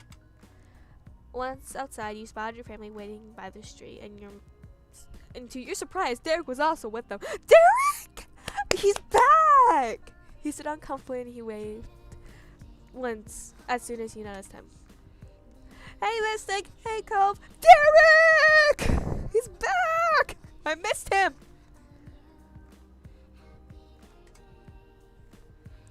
When did you get here? My dad dropped me off just a little bit ago. Thought I could visit one more time before school started. You picked a busy time. Sorry. Derek couldn't even look at Cove. He nervously kept rolling a pebble with the bottom of his shoe. I wasn't even thinking that your mom would be leaving today. I'm sorry, dude. What? You're not interrupting anything. You're always welcome here. I love Cove's dad. I love Cliff. He is awesome. It would have been sad if I didn't get to say goodbye before leaving. Derek came out to hang out often, so it was inevitable that the two had met at some point this season. I think so too. As a parent, Derek would have preferred to gotten out there at a more opportune moment. He never liked seeming impolite, but their reassuring words smothered his worries. The tension was holding his body lessened. and he looked like he was feeling much better, much more like himself. Bye, Derek. It was fun getting to know you. Bye, ma'am. Is there anything I can do to help? Nah, don't worry yourself over that. We're just about set. In that short amount of time, Cliff had gathered and packed all the bags into the trunk. Kira took one last look at everyone inside.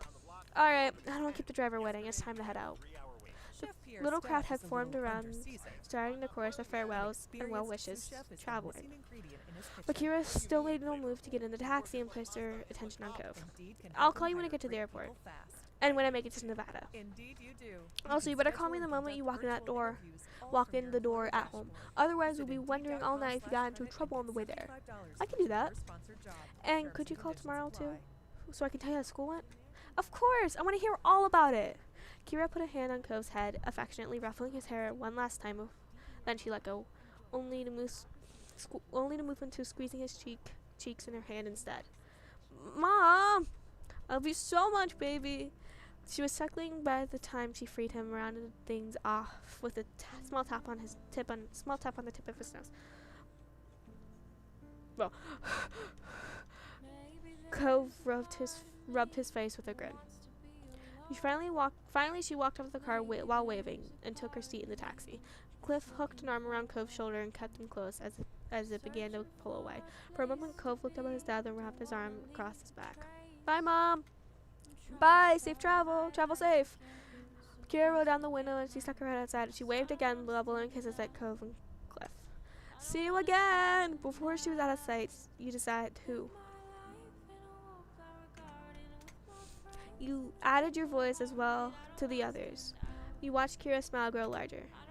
The cab turned down another road and completely disappeared from view. Cove let go of his dad and took a few steps into the empty street, still looking at the direction his mom went. He smiled deeply. He smiled quietly, deep in thought.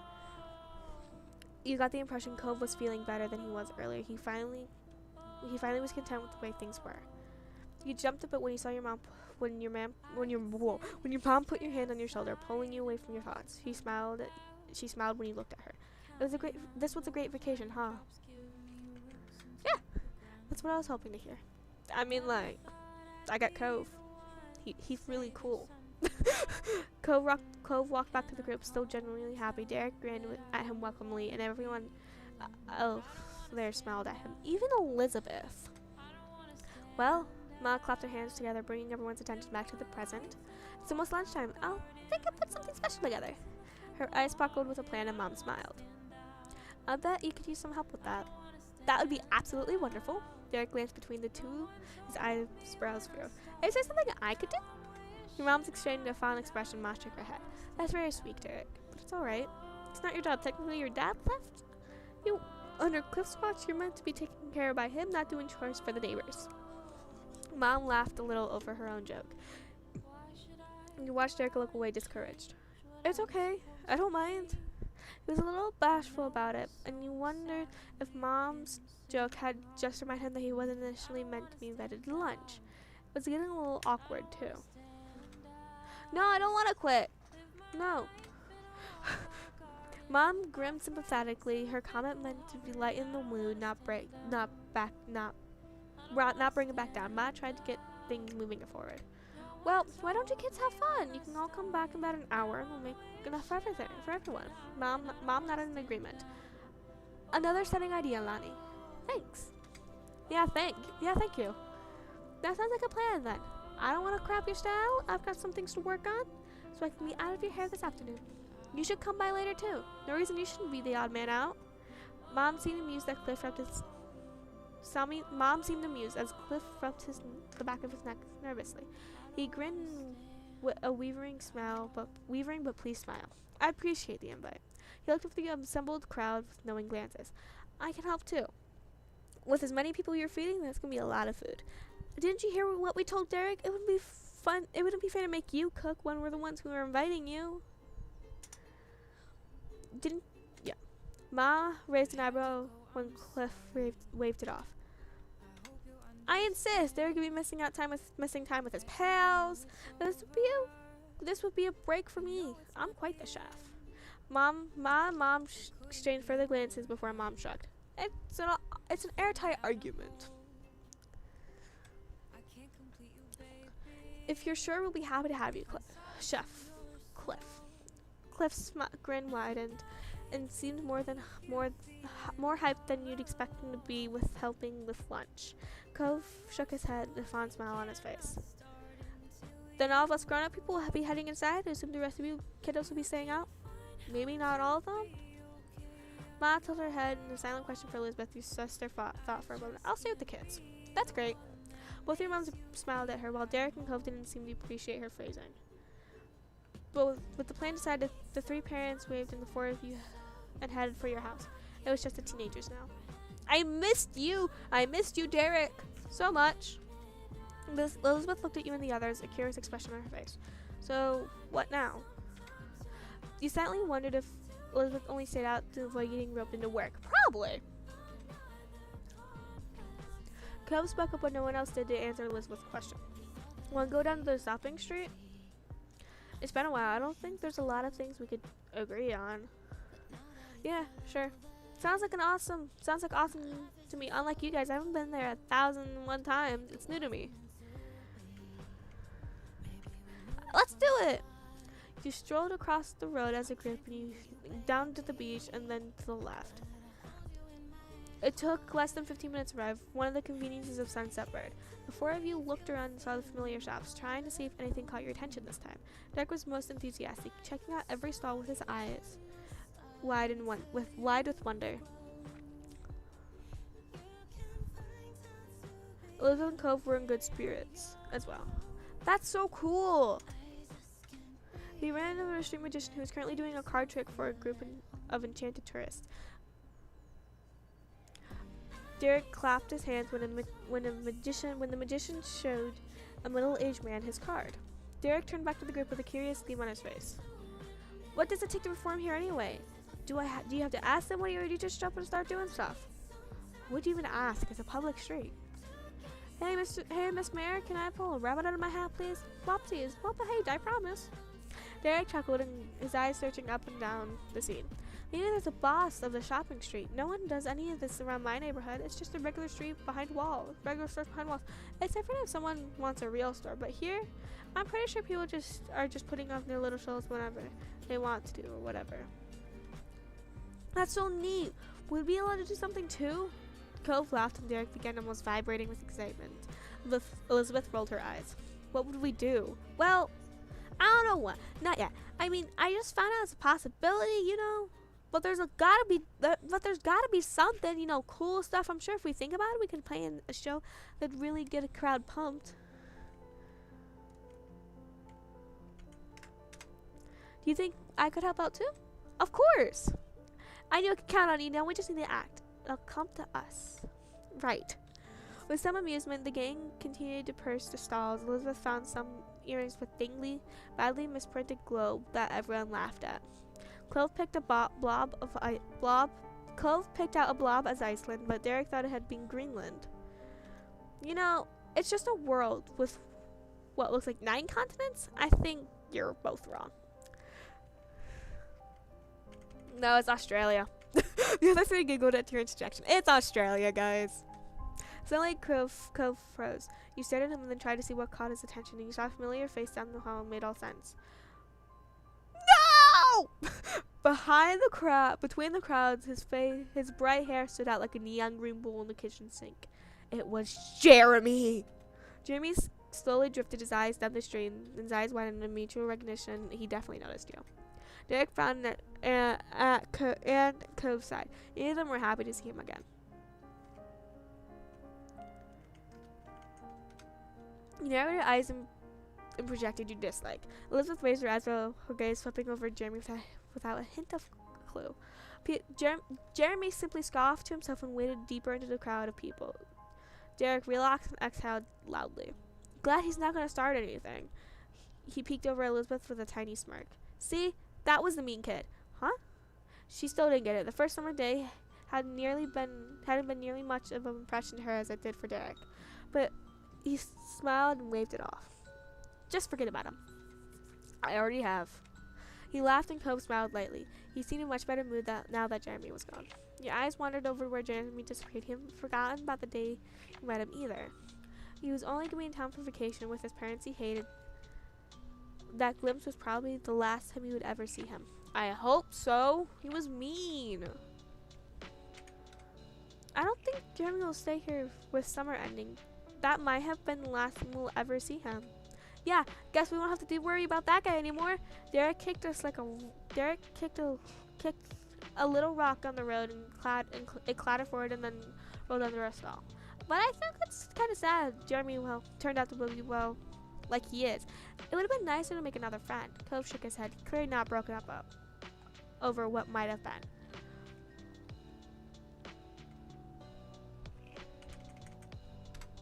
Elvis rolled her eyes at the strange farewell of the odd boy, not interested in the slightest.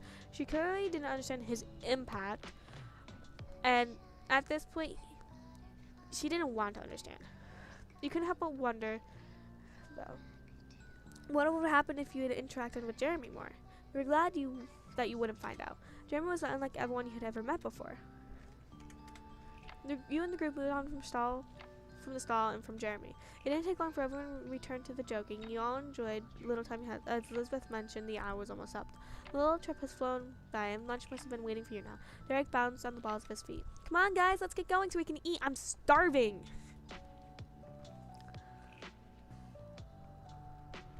We have to. Cove stretched out his arm lazily. Let's go then. He looked at him apprehensively. Hey, Cove. Yeah? I want to ask you something. Can you carry me home? What? Cove turned red, obviously flustered.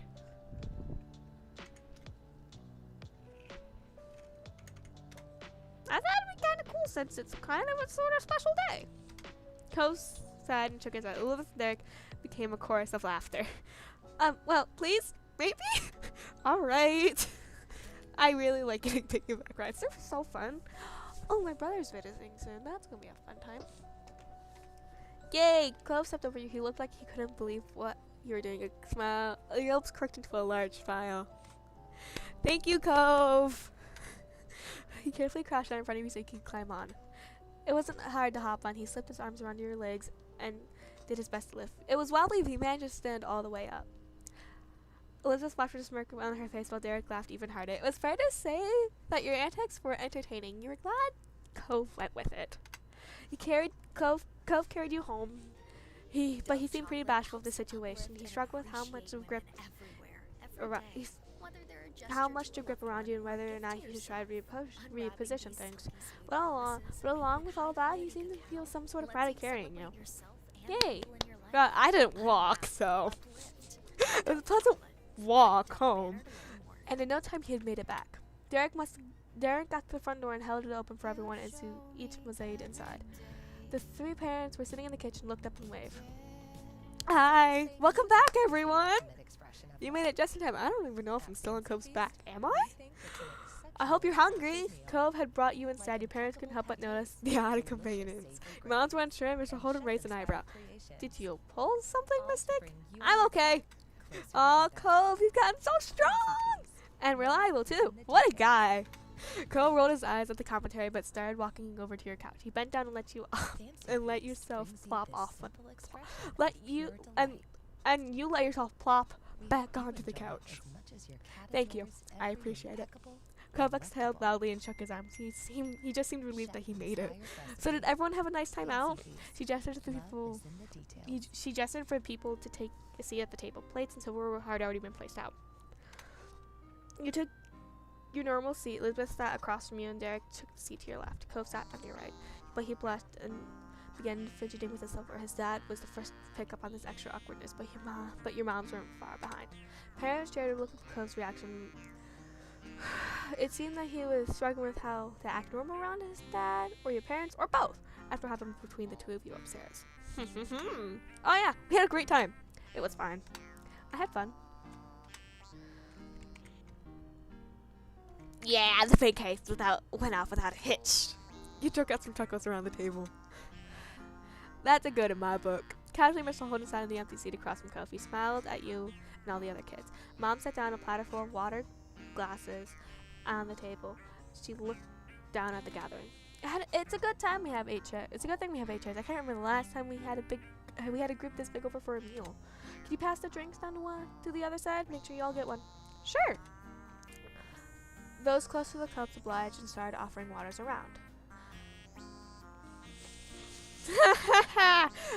As you passed Cove his drink, your hands touched. Cove froze, and so did yours. Unfortunately, the cup didn't. Except for as both your fingers. Ah! No! Oh, at least it didn't break. Did it break? I hope it didn't break. The glass fell down to the table, landing with a sharp clatter on the glass on the wood. Cove scooted over his chair back with a restrained shout. I'm sorry, I'll get a towel or something. He looked around in a frantic panic as if an object stuck up the water would magically appear if he turned his head fast enough. But his dad bit a lip in a worry, raising from his own seat. Cove, what's going on? You've been a little out of it today. Did something happen? Cove tensed, frozen again. He stared at the water on the tabletop as he wanted to sink into it. I mean, like, me too.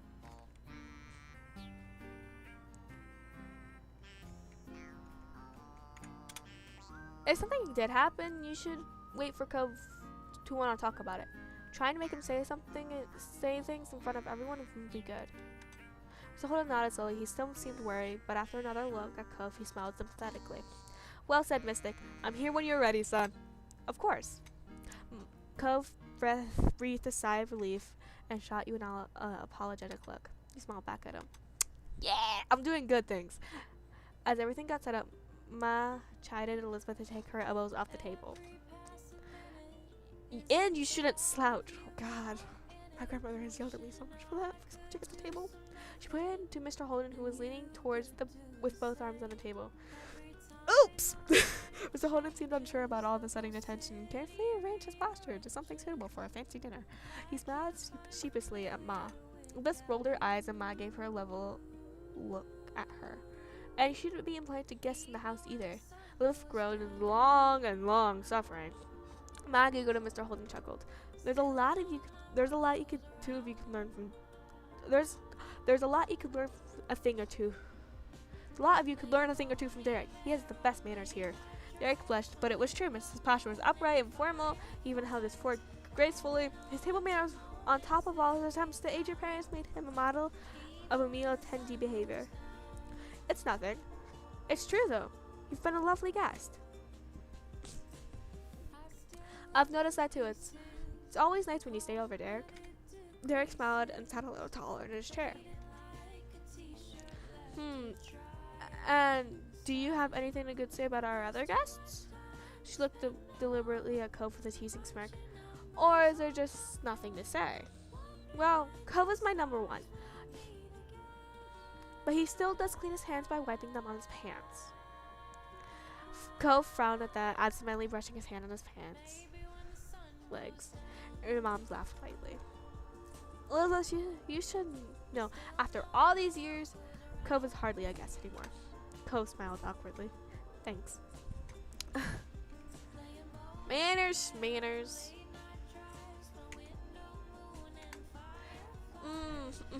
Don't think I'm not seeing your elbows on where they shouldn't be, Mystic.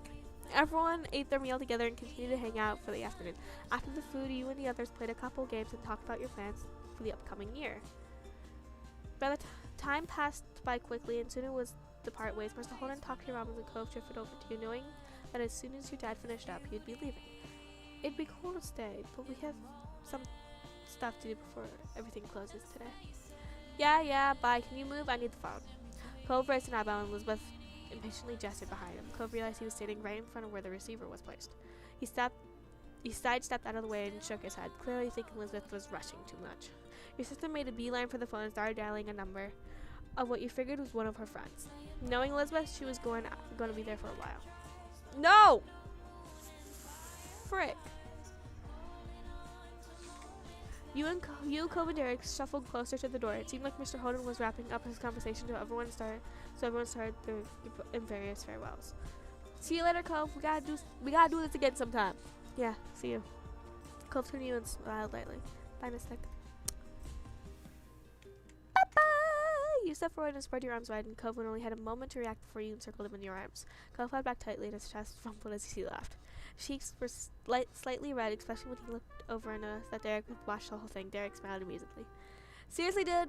We'll have to hang out later. I'm gonna miss you during school. He offered Cove a high five, and the two boys clapped their hands together.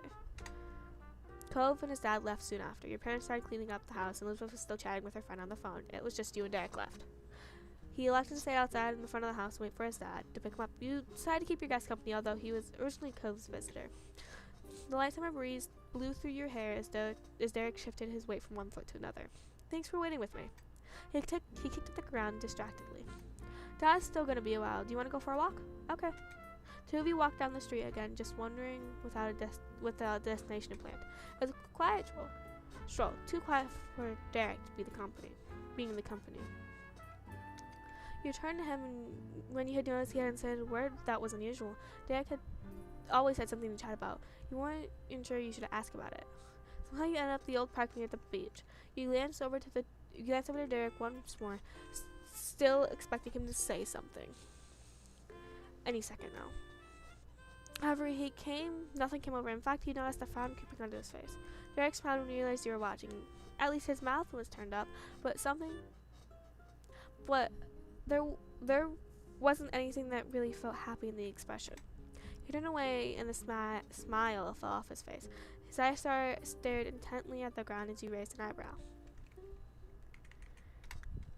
I'm just a little sad. With school starting back up, it's gonna be harder to visit. I'm gonna have homework and clubs and practice and everything else. It really sucks. We go to different schools. His face screwed up and his fists were closed tightly together. This was really concerning him. What if we didn't have time? We'll make time. We'll talk over the phone and have plans for weekends. It'll be okay. Derek looked up at the sky as the orange-purple wings with little wisps. The Friskies commercial. What? It was orange-purple with little wisps of clouds scattered around. Yeah, for your A cat. plane flew high with a For jet you streaming trail human. behind it. This Then he is turned to the ground ASMR again, for Derek's cats face forecast. as he Play tilted this far out for enough at down home the and watch your far reaction. enough down it was hard to read an expression. Hey, Mystic. I actually want to talk to you about something, if you don't mind. There was a pause and waited for him to finish a thought. Friskies. Feed their purrs. I was just wondering if you like Tap the banner guys to at all. learn more. Like, you would ever want to At be with Shane someone who was a boy. Company, Sorry we if that's just weird to believe ask. Everybody is made to shine. It doesn't matter who you I are could be with a guy. or where Okay, you're from. then Your instead of avoiding his moments, question. Your milestones, your love story, all deserve to shine bright. You don't need an occasion. So, what I mean is, You and your there's life just- are the event. is there any guy you So think put that on is kind of earrings that cool make you like around here, sparkle, not at school or diamonds anything that like light up the that? room, He an ducked his head heirloom further. treasure for You already years knew to the come. answer. He We're had confronting all this very made to topic this shine. afternoon. Shane Company, fine jewelry since 1929. Derek chuckled and didn't look surprised at all. Yeah, kind of thought so. That's cool. I really hope things work out. Thanks for answering my random questions. He shot you a thumbs up. Well, I hope we'll always be friends, no matter what. Even if we don't see each other for a long time, or if we get really busy, I still hope. He caught himself and met your eyes. There was something there was something serious to him. Sincerely worried that you'd fall out of a friendship. Derek smiled, mostly to himself. He seemed a little more like the usual. Then for sure, we'll have to make the most of next year, and then the year after that, and then the year after that. He rambled on for a while about things. We'll make the most of every year, right? You smiled and felt your friendship was still strong. You didn't spend much longer at the park. Derek didn't want to miss his dad. You both made your way back to the street. After Derek went back home, you decided to settle in for the night. Stretching your arms over your head, you noticed the living room and the rental phones are free. I call Lee! I miss Lee! Lee is my best friend ever! She's my cousin, and she's my best friend! And she is awesome! I love her so much. You picked up the receiver and quickly punched in the familiar number while going to take a seat on the couch. Soon enough, after explaining the whole situation to the housekeeper, Lee answered. A housekeeper? Hey! Hi, Lee. Can you talk? Definitely. We practically have to. My gosh. Can you believe it's almost time for school to start? What happened to our summer? School starts first thing tomorrow for me. Ew. And I thought starting next week was bad enough. Enjoy your last week. Oh, I will. I'll be survive your first day. Me too. I need a good year. Ditto. And at least summer was nice while it lasted, right? We were busy. Yeah. Finally, you thought about all the best times you made this summer. Lee was there for some. There were still many you hadn't filtered in on yet. What was your biggest highlight of the summer, Lee? Talking to you is always the best part of my summer. Even though it was a phone call, you knew Lee was winking at you. Okay, alright. So, a high point for me was when I took that trip with my parents to Europe. That was amazing. You and Lee continued to go on your adventures, and you were both yawning to each other over the phone. There was a pause of silence, knowing your cousin decided to pull your ear away from the cousin. As expected, a screech loud enough for you to still make out clearly from the distance crackled through your speaker. When you felt like it was as if you put the phone back against your head, Lee was still gushing to herself. A little said loudly. Why did you say so sooner? He had to say he liked you back, right? You two are the most perfect pair ever. Tell me, please.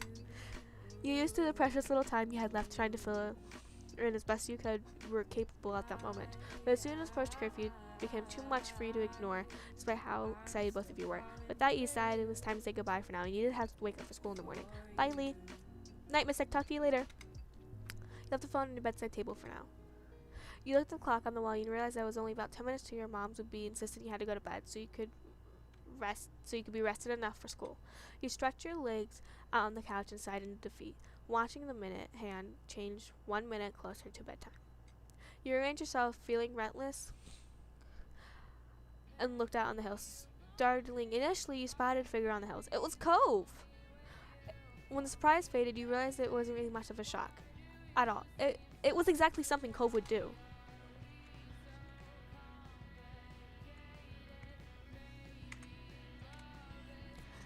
Strolling casually, went over to the front door. When you arrived, you noticed how many fireflies were out that night. They drifted along lazily, barely minding your presence, as you waded through to reach the top of the hill. When Cove turned toward you as you approached, and you noticed right away Cove was happy to see you. Hey. Smiling shyly, you stepped in front of him. Your fingers nervously pulled at the loose string hanging off your shirt. Hi. What are you doing out here? Nothing. Nothing. Not really. He shrugged, seeming unhappy with his own answer. You stared at him, waiting for him to continue. Well, I guess I was feeling kind of weird about stuff. So I'm getting some fresh air before bed.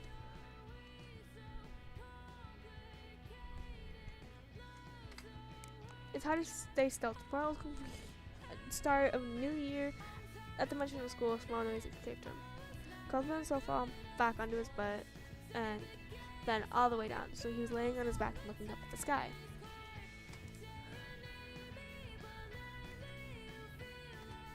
He lowered himself back down on the hill. He had been lost in thought or possibly waiting for you to situate yourself before he started speaking unprompted again. Thanks for telling me about my dad and the money he offered you to be my friend. This was probably the last thing you were expecting out of him. Cove seemed to pick up on that and stretch his arms out wide in front of him. This is where we first met, remember? It happened that day. You could recall the sad little boy with a pink cast who you found in this very spot. It felt like a lifetime ago. I had this kind of strange feeling looking at you, not in a bad way. It's just thinking about you then and seeing you and really seeing you now. It's something. He turned his face away from you. You got the impression he was trying to hide his blush. It was almost unbelievable how much of an impact he made on your life. Just by moving in next door, you couldn't even imagine what your days might have looked like in a world where you hadn't met him. Cove glanced back at you, waiting for a response. He had no idea what to say. Then, without a word from you, Cove shook his head strongly. What? It's you. Huh? He staggered before answering. He looked thoroughly amused at the reaction. That's what you do for me that's what you do all the time, so I'm being you. You do that.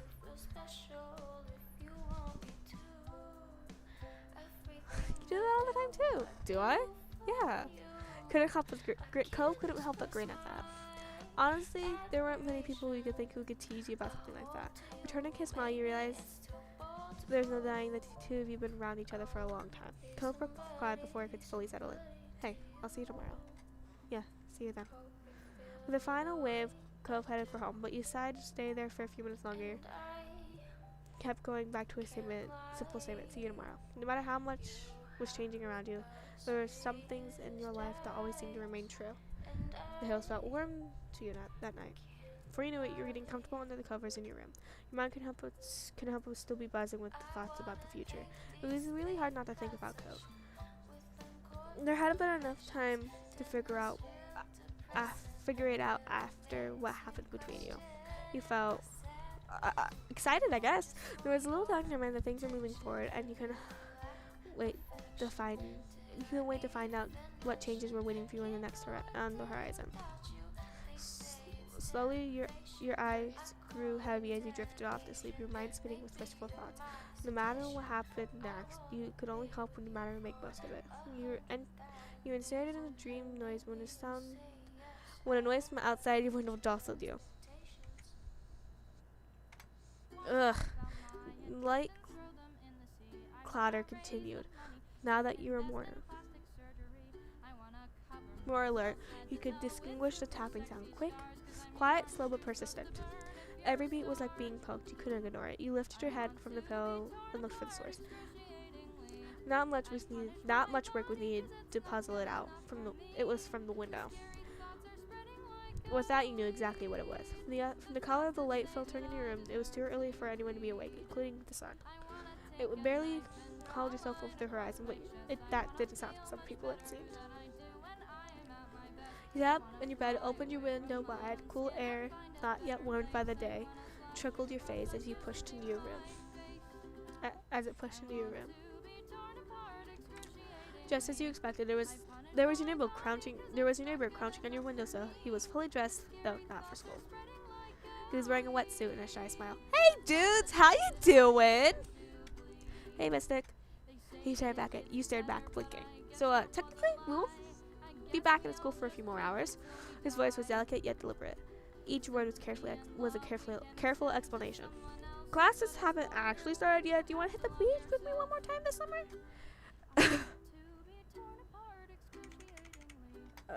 His smile widened affectionately.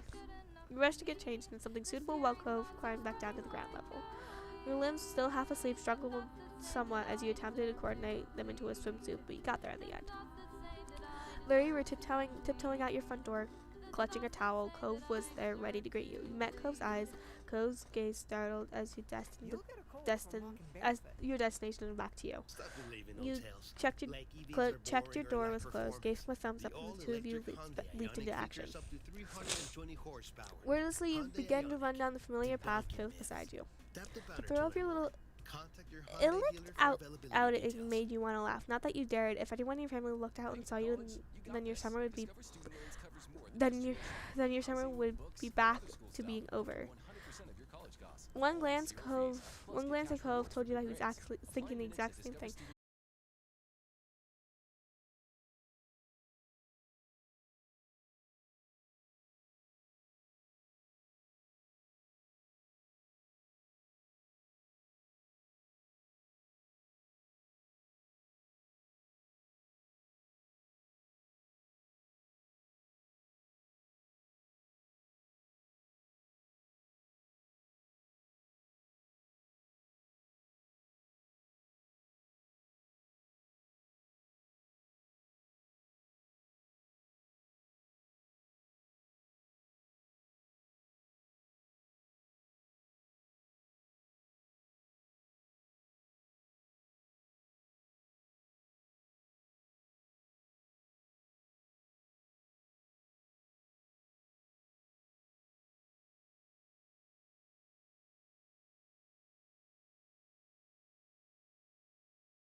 Hopefully. Oh, now I have my mouse, guys. Like, once I wasn't in the game, I have my mouse.